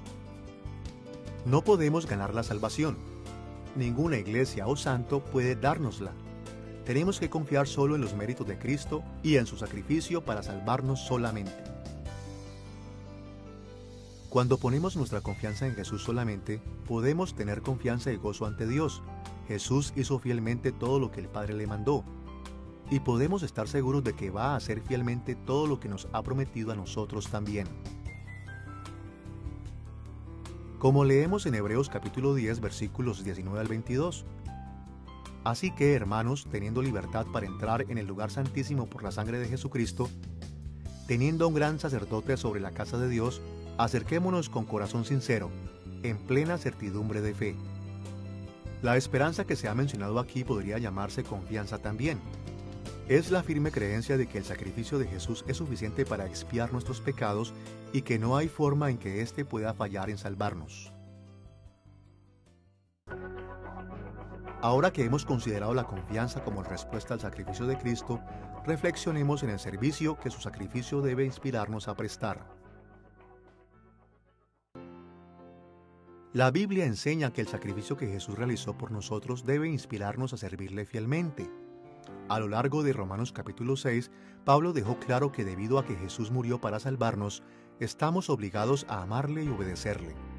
Él murió para darnos nueva vida, vida que está libre del dominio del pecado. Y una manera en la que debemos expresar nuestro agradecimiento por esta salvación es luchando contra el pecado en nuestras vidas, negándonos a someternos a él de nuevo. Como Pablo escribió en Romanos capítulo 6, versículos 2 al 4, porque los que hemos muerto al pecado, ¿cómo viviremos aún en él? Porque somos sepultados juntamente con él para muerte por el bautismo, a fin de que como Cristo resucitó de los muertos por la gloria del Padre, así también nosotros andemos en vida nueva. Una de las razones por las que Jesús murió es para que pudiéramos estar libres del dominio del pecado, y la única respuesta apropiada a tal sacrificio es vivir de una manera que le agrade. Las Escrituras también mencionan muchas otras maneras en que podemos servir a Cristo a la luz de su sacrificio. Obviamente, debemos seguir el ejemplo de Cristo, estando dispuestos a sufrir y hasta morir por sus propósitos. De hecho, pasajes como Hechos capítulo 5 versículo 41 y Filipenses capítulo 1 versículo 29 indican que es un gran honor y una bendición cuando sufrimos por causa de Cristo. Y la Biblia también nos anima a servir a Cristo mediante el sacrificio de nosotros mismos por la misma gente por la que Jesús murió. Nos enseña a ser pacientes y compasivos unos con otros en Efesios capítulo 4 versículo 32 hasta el capítulo 5 versículo 2. Se nos enseña a renunciar a nuestras libertades por el bien de los demás débiles en la fe en Romanos capítulo 14 y 1 Corintios capítulo 8. E incluso nos manda a dar nuestras vidas tal como lo hizo Cristo, por el bien de los demás creyentes. Como Juan escribió en 1 Juan capítulo 3 versículo 16, en esto hemos conocido el amor, en que Él puso su vida por nosotros. También nosotros debemos poner nuestras vidas por los hermanos. El sacrificio que Jesús hizo, que fue una vez y para todos los tiempos, que consistió en la expiación en la cruz, fue completamente suficiente para los fines previstos, es decir, tomó sobre sí mismo el justo castigo de Dios por los pecados. Nunca podríamos expiarlos por nosotros mismos, y mucho menos por medio de otro ser humano. Sin embargo, podemos seguir el ejemplo de Jesús entregando nuestras vidas por el bien de los demás.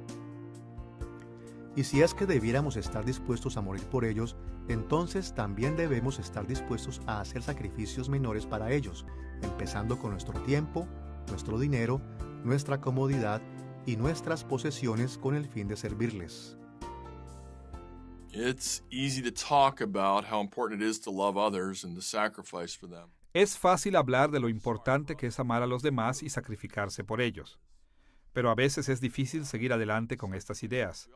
Para amar bien a la gente, tenemos que sacrificar cosas que a menudo son muy queridas por nosotros: nuestro tiempo, nuestra economía y nuestra comodidad. Estos son solo algunos de los sacrificios necesarios para amar a los demás. Es muy difícil para nosotros valorar el reino de Dios y su justicia más que nuestras propias comodidades. Pero cuando no lo hacemos, no entendemos una verdad importante. Ganamos más ofreciendo estos sacrificios que los sacrificios mismos. Ganamos la oportunidad de adorar a Dios y ver su reino extenderse en el mundo en la forma en que damos de nuestras vidas por el bien de los demás. Ahora que hemos considerado la confianza y el servicio como dos aplicaciones modernas del sacrificio de Cristo, centremos nuestra atención en la adoración. Como cristianos, nos encontramos a menudo motivados a adorar a Jesús cuando pensamos en lo que hizo por nosotros en la cruz. Su sacrificio desinteresado inspira a nuestro corazón a alabarle por el gran amor que nos mostró, y nos mueve a darle gracias una y otra vez por las increíbles bendiciones de la salvación que Él pagó por nosotros. Y el sacrificio de Jesús también debe motivarnos a adorar al Padre y al Espíritu. Después de todo, de acuerdo a pasajes como Juan capítulo 14, versículo 31, el sacrificio de Jesús fue el plan del Padre. Y Hebreos capítulo 9, versículo 14, nos enseña que Jesús ofreció su sacrificio a través del poder del Espíritu Santo. Por lo tanto, el Padre y el Espíritu merecen la misma alabanza y adoración que le damos a Jesús. Y además de motivarnos a la adoración, el sacrificio de Jesús también nos sirve como modelo para la adoración. Escuchemos lo que Pablo escribió en Romanos capítulo 12, versículo 1. Así que, hermanos, os ruego por las misericordias de Dios que presentéis vuestros cuerpos en sacrificio vivo, santo, agradable a Dios, que es vuestro culto racional. Este pasaje plantea naturalmente dos preguntas. En primer lugar, ¿cómo es que la muerte de Jesús en la cruz es un acto de adoración? Y en segundo lugar, ¿cómo podemos modelar nuestra propia adoración? En respuesta a la primera pregunta, la muerte de Jesús en la cruz fue un acto de adoración porque cumplió con los tipos del Antiguo Testamento y presagió lo establecido por los sacrificios en el Antiguo Testamento. En este, la adoración de Dios se centró en el sacrificio. En Hebreos capítulo 9 se nos enseña que el sacrificio de Jesús fue la sustancia a la que todos los sacrificios del Antiguo Testamento apuntaban. También dice que Jesús no fue sacrificado pasivamente por nosotros. Más bien, Él se sacrificó activamente a sí mismo.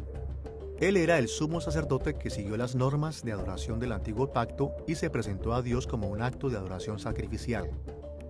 Y por esta razón, nuestros actos de sacrificio constituyen también una adoración. Pero, ¿cómo podemos seguir el modelo de Jesús en nuestro sacrificio? ¿Qué clase de actos sacrificiales debemos ofrecer?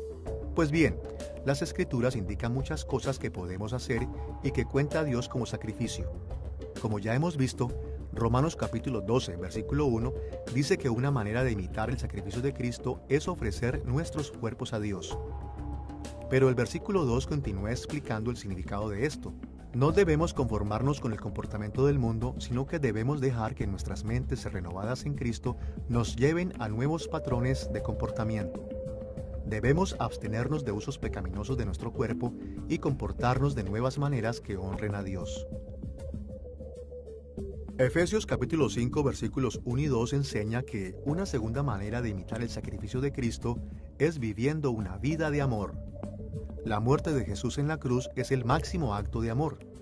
Por lo tanto, cuando somos bondadosos y compasivos unos con otros, estamos siguiendo el modelo del sacrificio del amor de Cristo en nuestras propias vidas. Y Filipenses capítulo 4 versículo 18 sugiere una tercera forma en la que podemos adorar a Dios a través del sacrificio, dando nuestro dinero, recursos y tiempo para ayudar a otros creyentes. Pablo dijo que los regalos de los filipenses a él eran ofrendas y sacrificios a Dios porque eran costosos para los filipenses y porque beneficiaban a quienes Dios ama. Ahora, claro está, estas sugerencias no agotan las posibilidades de cómo adorar a Dios a través del sacrificio, pero son un buen punto de partida para nosotros al intentar seguir los pasos de Jesús al adorar a Dios a través del sacrificio amoroso.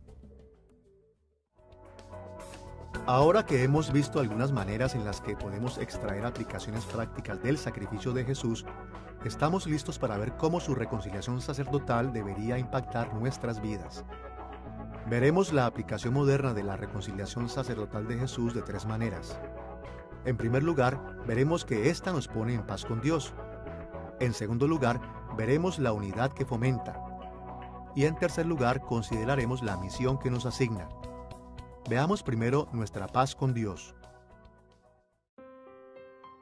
Cuando Jesús nos reconcilia con Dios, Él hace la paz entre nosotros y Dios.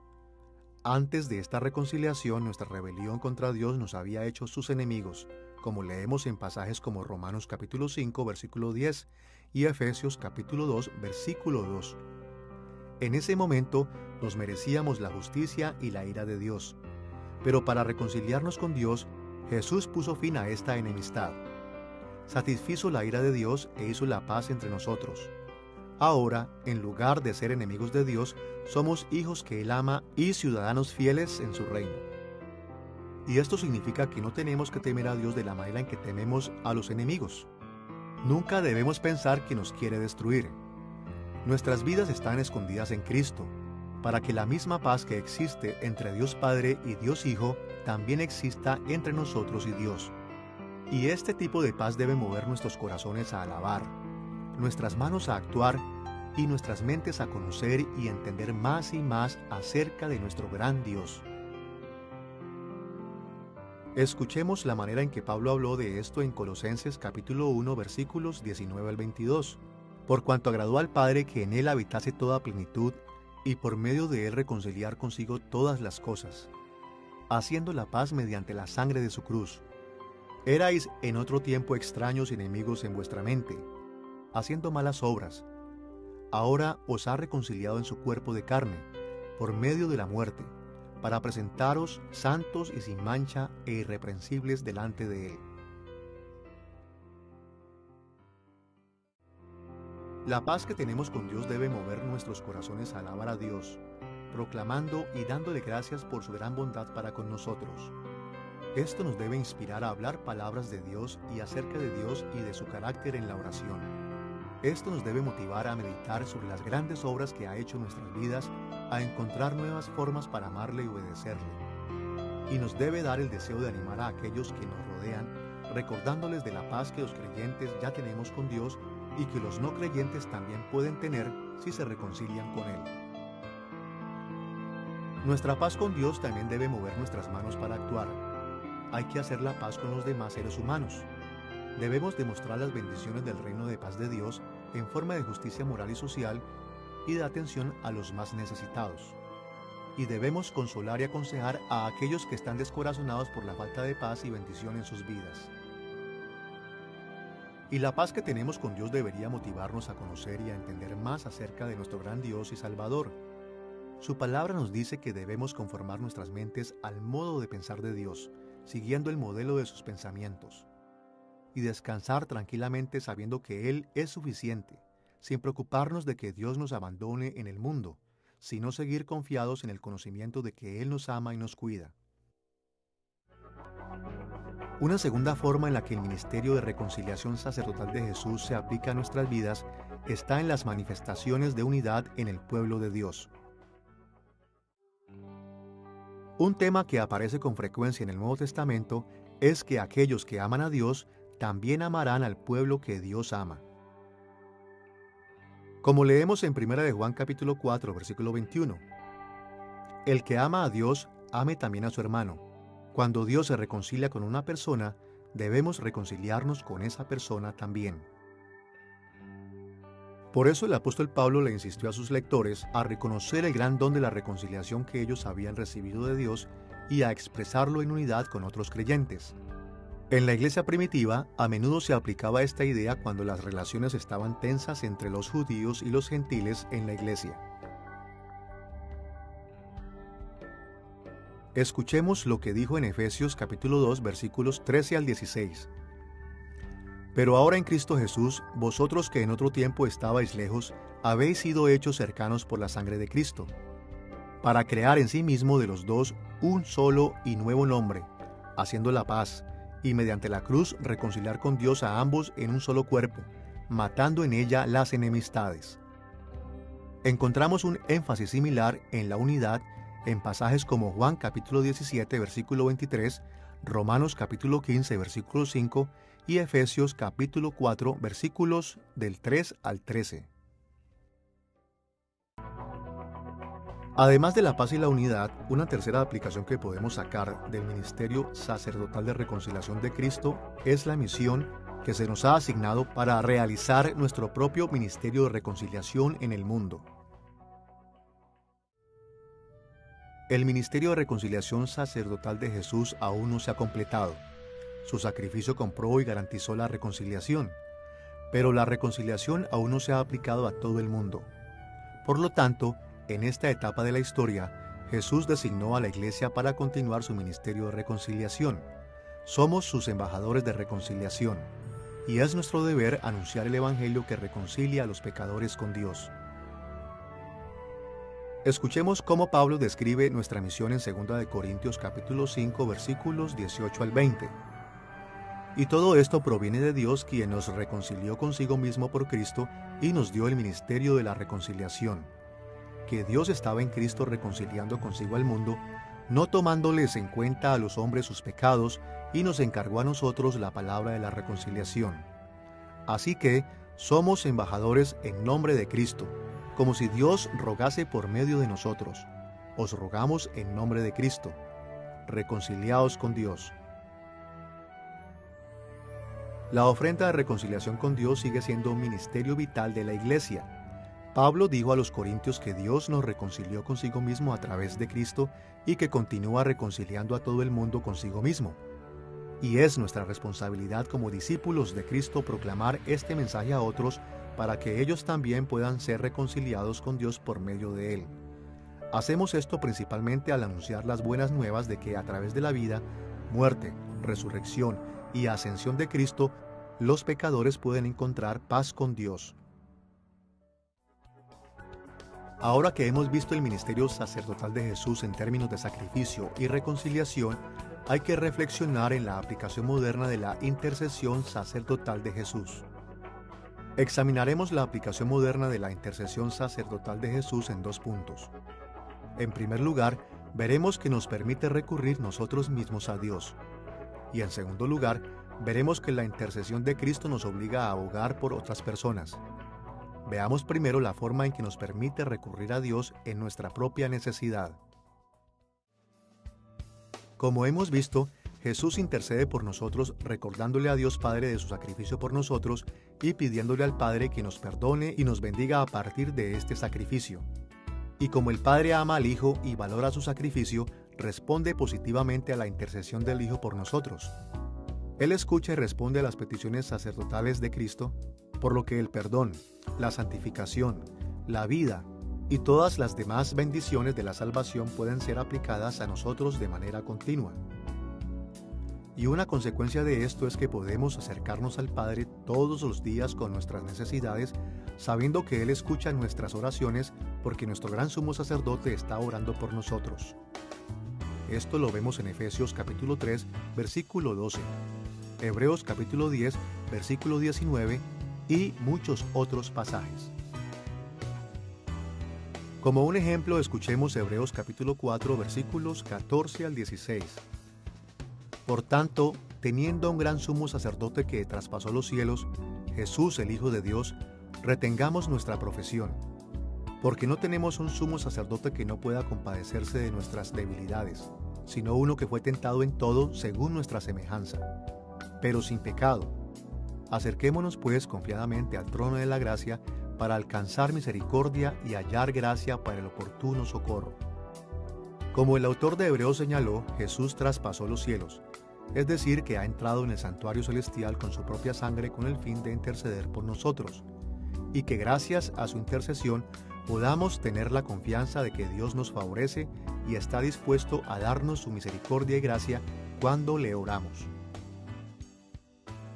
Podemos apelar al Creador de todas las cosas para todas nuestras necesidades, ya sea que estas necesidades sean tan profundas como el perdón y la salvación, o tan frecuentes como las oraciones de cada día pidiendo ropa y vivienda. No hay necesidad tan pequeña que no entre en el ámbito de la intercesión de Cristo por nosotros, y no hay necesidad tan grande que el valor de su sacrificio no cubra. Y por esta razón debemos ser alentados a ser audaces y confiados en nuestras oraciones, apelando a nuestro amoroso Padre Celestial para todas nuestras necesidades y deseos justos. Con este entendimiento de cómo la intercesión de Cristo nos da el derecho y la confianza de recurrir a Dios por nosotros mismos, veamos cómo se nos anima a abogar por otros. Una de las lecciones importantes de la intercesión celestial de Cristo es que debemos seguir su ejemplo abogando por los demás en oración. Nuestro amor y preocupación por los demás nos deben motivar para hablar con Dios a nombre de ellos, pidiéndole que les muestre su misericordia y amor en cualquier circunstancia a la que se enfrenten. Escuchemos lo que Pablo escribió en Efesios capítulo 6, versículo 18. Orando en todo tiempo con toda oración y súplica en el Espíritu, y velando en ello con toda perseverancia y súplica por todos los santos. Aquí Pablo instruyó a todos los creyentes a acercarse a Dios en nombre de los demás. Y por supuesto, cada vez que hacemos esto, nuestra defensa se basa en el sacrificio que hizo Cristo en su nombre, así como en la propia defensa por nosotros. Las oraciones de intercesión para abogar pueden aplicarse a cualquier aspecto de la vida. Por ejemplo, se nos anima a orar por el éxito de los ministerios cristianos en pasajes como Romanos capítulo 15, versículo 30, Efesios capítulo 6, versículo 20, Colosenses capítulo 4, versículo 4, Primera de Tesalonicenses capítulo 5, versículo 25 y Hebreos capítulo 13, versículo 19. Se nos enseña a orar por aquellos en peligro espiritual o en pecado, como podemos ver en 1 de Juan capítulo 5, versículo 16. Deberíamos orar para que otros reciban protección de la tentación, siguiendo la enseñanza de Jesús en Mateo capítulo 6, versículo 13, y su modelo de oración en Lucas capítulo 22, versículo 32. También debemos orar por salud, pidiéndole a Dios que sane tanto las heridas del cuerpo como las de la mente. Escuchemos las instrucciones de Santiago en Santiago capítulo 5, versículos 14 al 16. ¿Está alguno enfermo entre vosotros? Llame a los ancianos de la iglesia y oren por él, ungiéndole con aceite en el nombre del Señor. Y la oración de fe salvará al enfermo, y el Señor lo levantará. Y si hubiere cometido pecados, le serán perdonados. Confesaos vuestras ofensas unos a otros, y orad unos por otros, para que seáis sanados. La oración eficaz del justo puede mucho. Santiago enseñó que cuando abogamos por los demás en el nombre del Señor, es decir, cuando intercedemos por ellos recordándole al Señor que pertenecen a Cristo, el Señor está dispuesto a recibir que aboguemos por ellos favorablemente y concedernos lo que pedimos. Y por esa razón debemos sacar el máximo provecho de este privilegio, abogando regularmente por los necesitados. Y claro está que también hay que abogar por los demás en la vida diaria. Por ejemplo, al igual que pedimos pan para nosotros, también debemos abogar por los demás pidiéndole a Dios que satisfaga sus necesidades diarias también. Debemos pedirle otorgar toda clase de bendiciones a su pueblo, incluyendo cosas como la salud, la provisión para el trabajo y éxito en sus relaciones. Cuando hay situaciones de nuestra vida que son pesadas en nuestros corazones, Debemos apelar a Dios para que Él nos ayude. Y de la misma manera, debemos ser motivados a orar por las necesidades de los demás, grandes o pequeñas.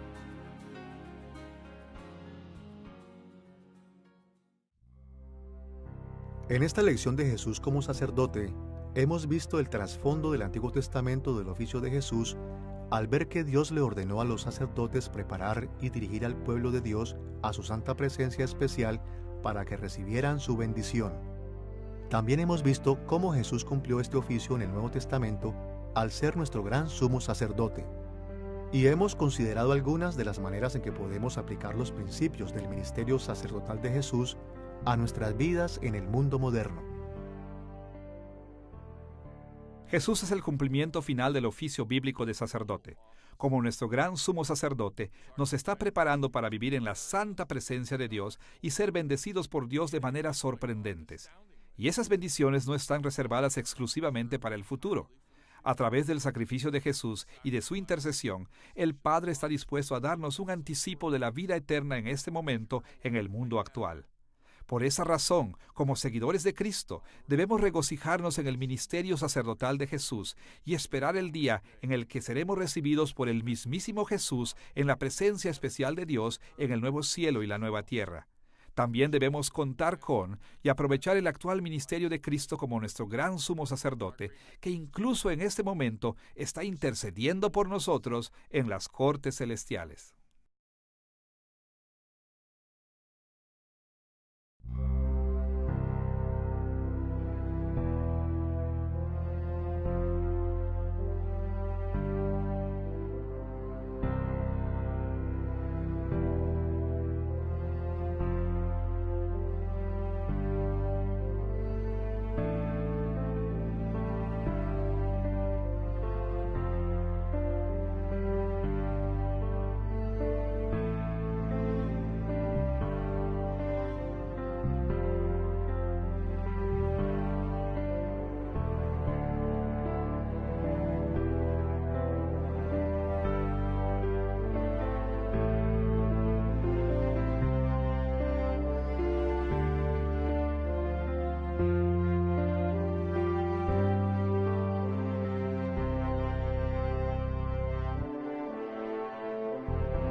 En el Antiguo Testamento. Los antiguos sacerdotes tenían que cumplir una serie de requisitos, pero solo mencionaremos dos que las Escrituras enfatizan. En primer lugar, veremos que los sacerdotes fueron nombrados por Dios, y en segundo lugar, resaltaremos su obligación de ser leales a Dios. Comencemos con el hecho de que los sacerdotes fueron nombrados por Dios para que le sirvieran en su oficio. En el Antiguo Testamento, solo Dios nombraba a sus sacerdotes. Los sacerdotes nunca podían autonombrarse. No se votaba por ellos para que desempeñaran el oficio de sacerdotes. No eran nombrados por los reyes u otros gobernantes. E incluso los sacerdotes mismos no podían seleccionar personas extras para que sirvieran a sus lados. Escuchemos Éxodo capítulo 28, versículo 1, donde Dios le dio la siguiente orden a Moisés: harás llegar delante de ti a Aarón tu hermano y a sus hijos consigo, para que sean mis sacerdotes. Las instrucciones detalladas que figuran a continuación en Éxodo capítulo 28 muestran que la designación de Dios era parte indispensable de la ordenanza de Aarón como sumo sacerdote. Y Números capítulo 18 versículos 22 y 23 incluso llega a decir que si algún israelita de otra tribu decía hacer el trabajo de un sacerdote, tal persona moriría. Hebreos capítulo 5 versículos 1 y 4 confirma esta idea con las siguientes palabras. Todo sumo sacerdote tomado de entre los hombres es constituido a favor de los hombres en lo que a Dios se refiere. Y nadie toma para sí esta honra, sino el que es llamado por Dios, como lo fue Aarón. Este mismo principio era aplicado a todos los sacerdotes del Antiguo Testamento, no únicamente a los sumos sacerdotes. Además de ser nombrados por Dios, los sacerdotes también tenían que ser leales a Dios para poder calificar para este oficio. Debido a que los sacerdotes a menudo servían cerca de la presencia especial de Dios en el tabernáculo y en el templo, tenían que demostrar su lealtad especial a Dios adorándolo y sirviéndole solo a Él, así como desempeñando cuidadosamente sus funciones. También hacían esto con el fin de garantizar que el pueblo de Dios le fuera leal a Dios, de modo que fueran recibidos en su santa presencia. Uno de los ejemplos más dramáticos de la necesidad de que los sacerdotes fueran santos aparece en Levítico capítulo 10, versículos 1 y 2. Allí, Dios mató a los sacerdotes Nadab y Abiú por su ofrenda impía. Y en 1 Samuel capítulo 4, los sacerdotes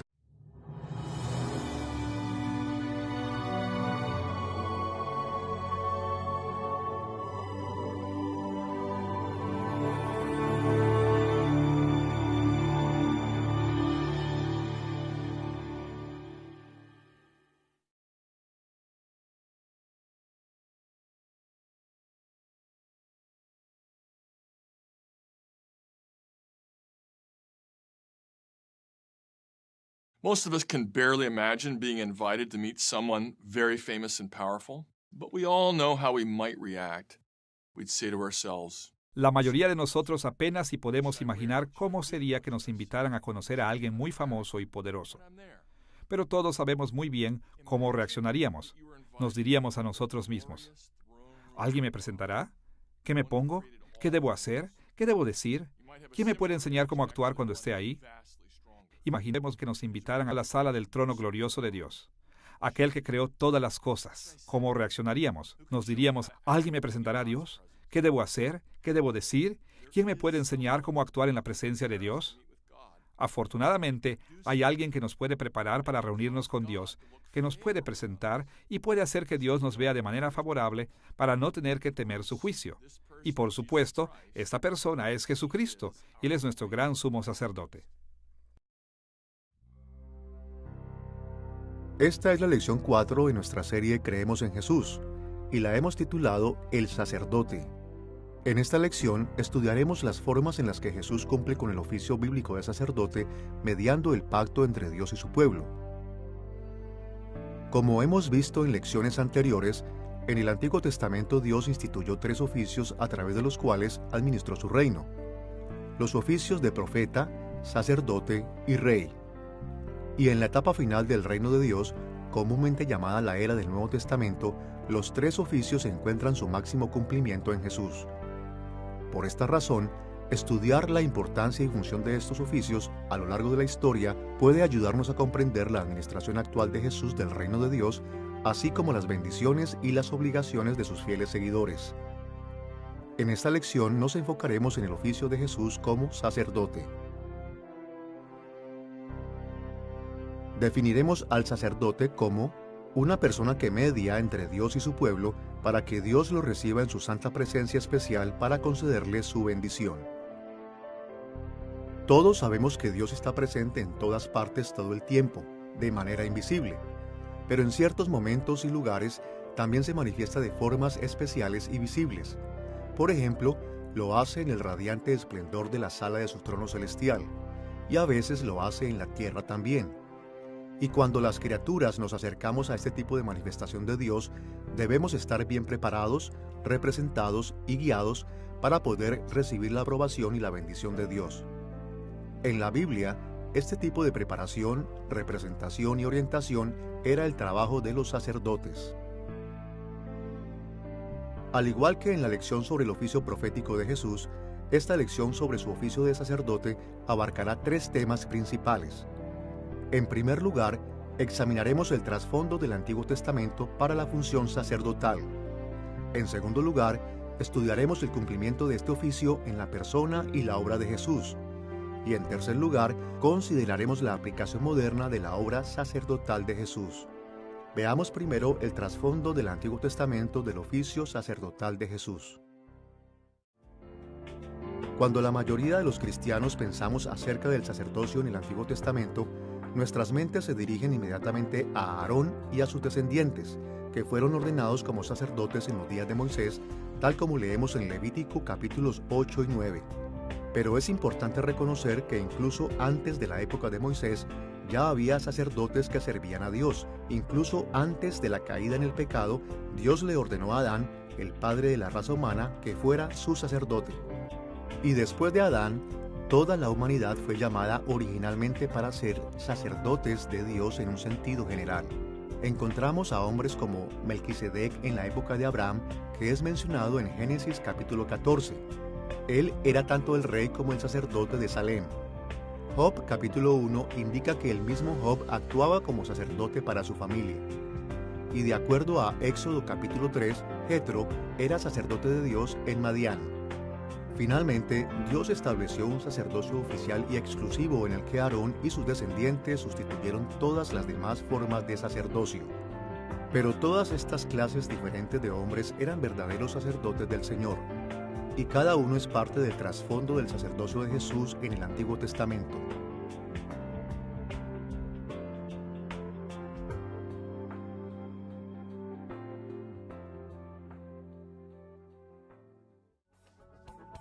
Estudiaremos el trasfondo del Antiguo Testamento de la función sacerdotal de tres maneras. En primer lugar, veremos los requisitos de los sacerdotes. En segundo lugar, consideraremos su función. Y en tercer lugar, estudiaremos las expectativas que el Antiguo Testamento creó para el futuro ministerio sacerdotal. Veamos primero a los requisitos que los sacerdotes tenían que cumplir. Ofni y Finés murieron a causa de su desprecio hacia el Señor. Además de estos ejemplos, las Escrituras, tales como el Salmo 132, versículo 9, y Lamentaciones, capítulo 4, versículos 11 al 13, deja claro que los sacerdotes mismos tenían que ser fieles a Dios si querían tener alguna esperanza de preparar y llevar el pueblo a su presencia especial con el fin de recibir sus bendiciones.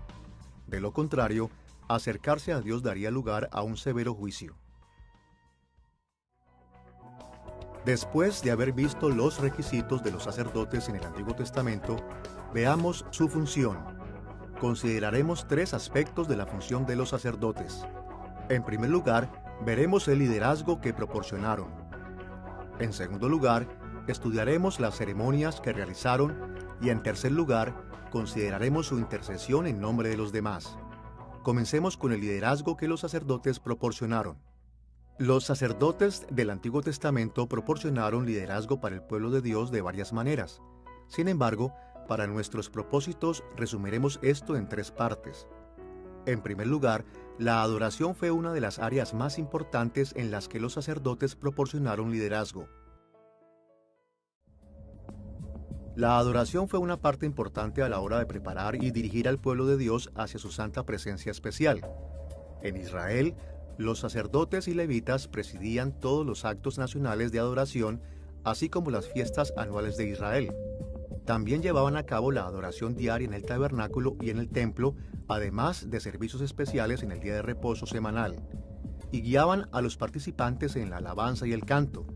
Encontramos este tipo de información en pasajes como Primera de Crónicas, capítulo 15, Segunda de Crónicas, capítulos 7, 8, 29 y 30, y Nehemías capítulo 12.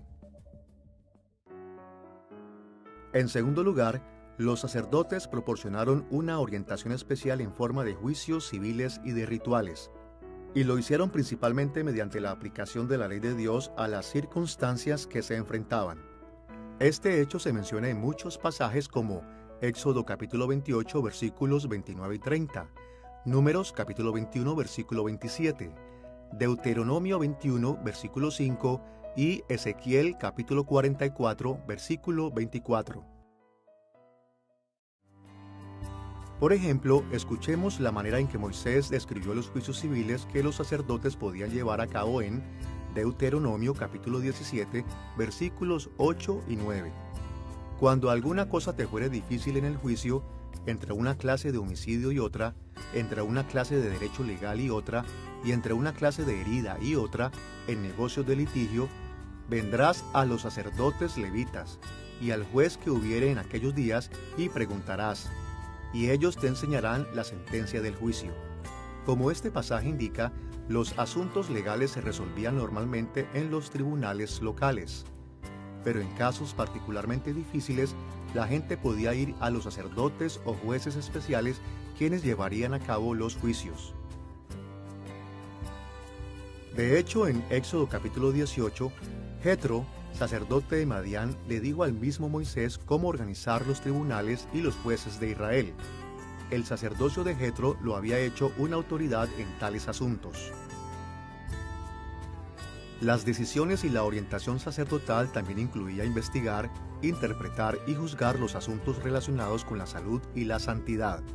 Los sacerdotes inspeccionaban la presencia de moho en las casas, diagnosticaban enfermedades y declaraban a las personas u objetos limpios o inmundos de acuerdo con las leyes de Dios. Este tipo de funciones sacerdotales se enumeran en pasajes como Levítico capítulos 11 al 15. Estos eran asuntos sacerdotales, porque los problemas personales y de salud pública entraron en el mundo como parte de la maldición de Dios contra el pecado de Adán, en la que Adán fue excluido de la presencia especial de Dios en el jardín del Edén. La maldición universal de la muerte fue instituida en Génesis capítulo 3, versículo 19. Y este juicio general incorporaba otros juicios relacionados con la salud, como podemos ver en pasajes como Levítico capítulo 26, versículo 16, y Deuteronomio capítulo 28, versículos 21 al 28. Por esta razón, los problemas de salud jugaban un papel importante en la preparación de los israelitas para pedir las bendiciones de Dios. Una tercera forma en la que los sacerdotes demostraron su liderazgo fue por medio de la enseñanza de la palabra de Dios a la gente, como leemos en 2 de Crónicas capítulo 35 versículo 3, Nehemías capítulo 8 y Malaquías capítulo 2. Como un ejemplo, escuchemos las palabras del Señor en Malaquías capítulo 2 versículo 7. Porque los labios del sacerdote han de guardar la sabiduría, y de su boca el pueblo buscará la ley, porque mensajero es de Jehová de los ejércitos. La falsa enseñanza fue el resultado del pecado en el mundo, y las transgresiones de la palabra de Dios hacían que la gente no fuera apta para entrar en su presencia especial. Así, a los sacerdotes se les dio la tarea de enseñar la palabra de Dios con el fin de preparar y llevar a su pueblo a su santa presencia especial de una manera que resultara en su bendición.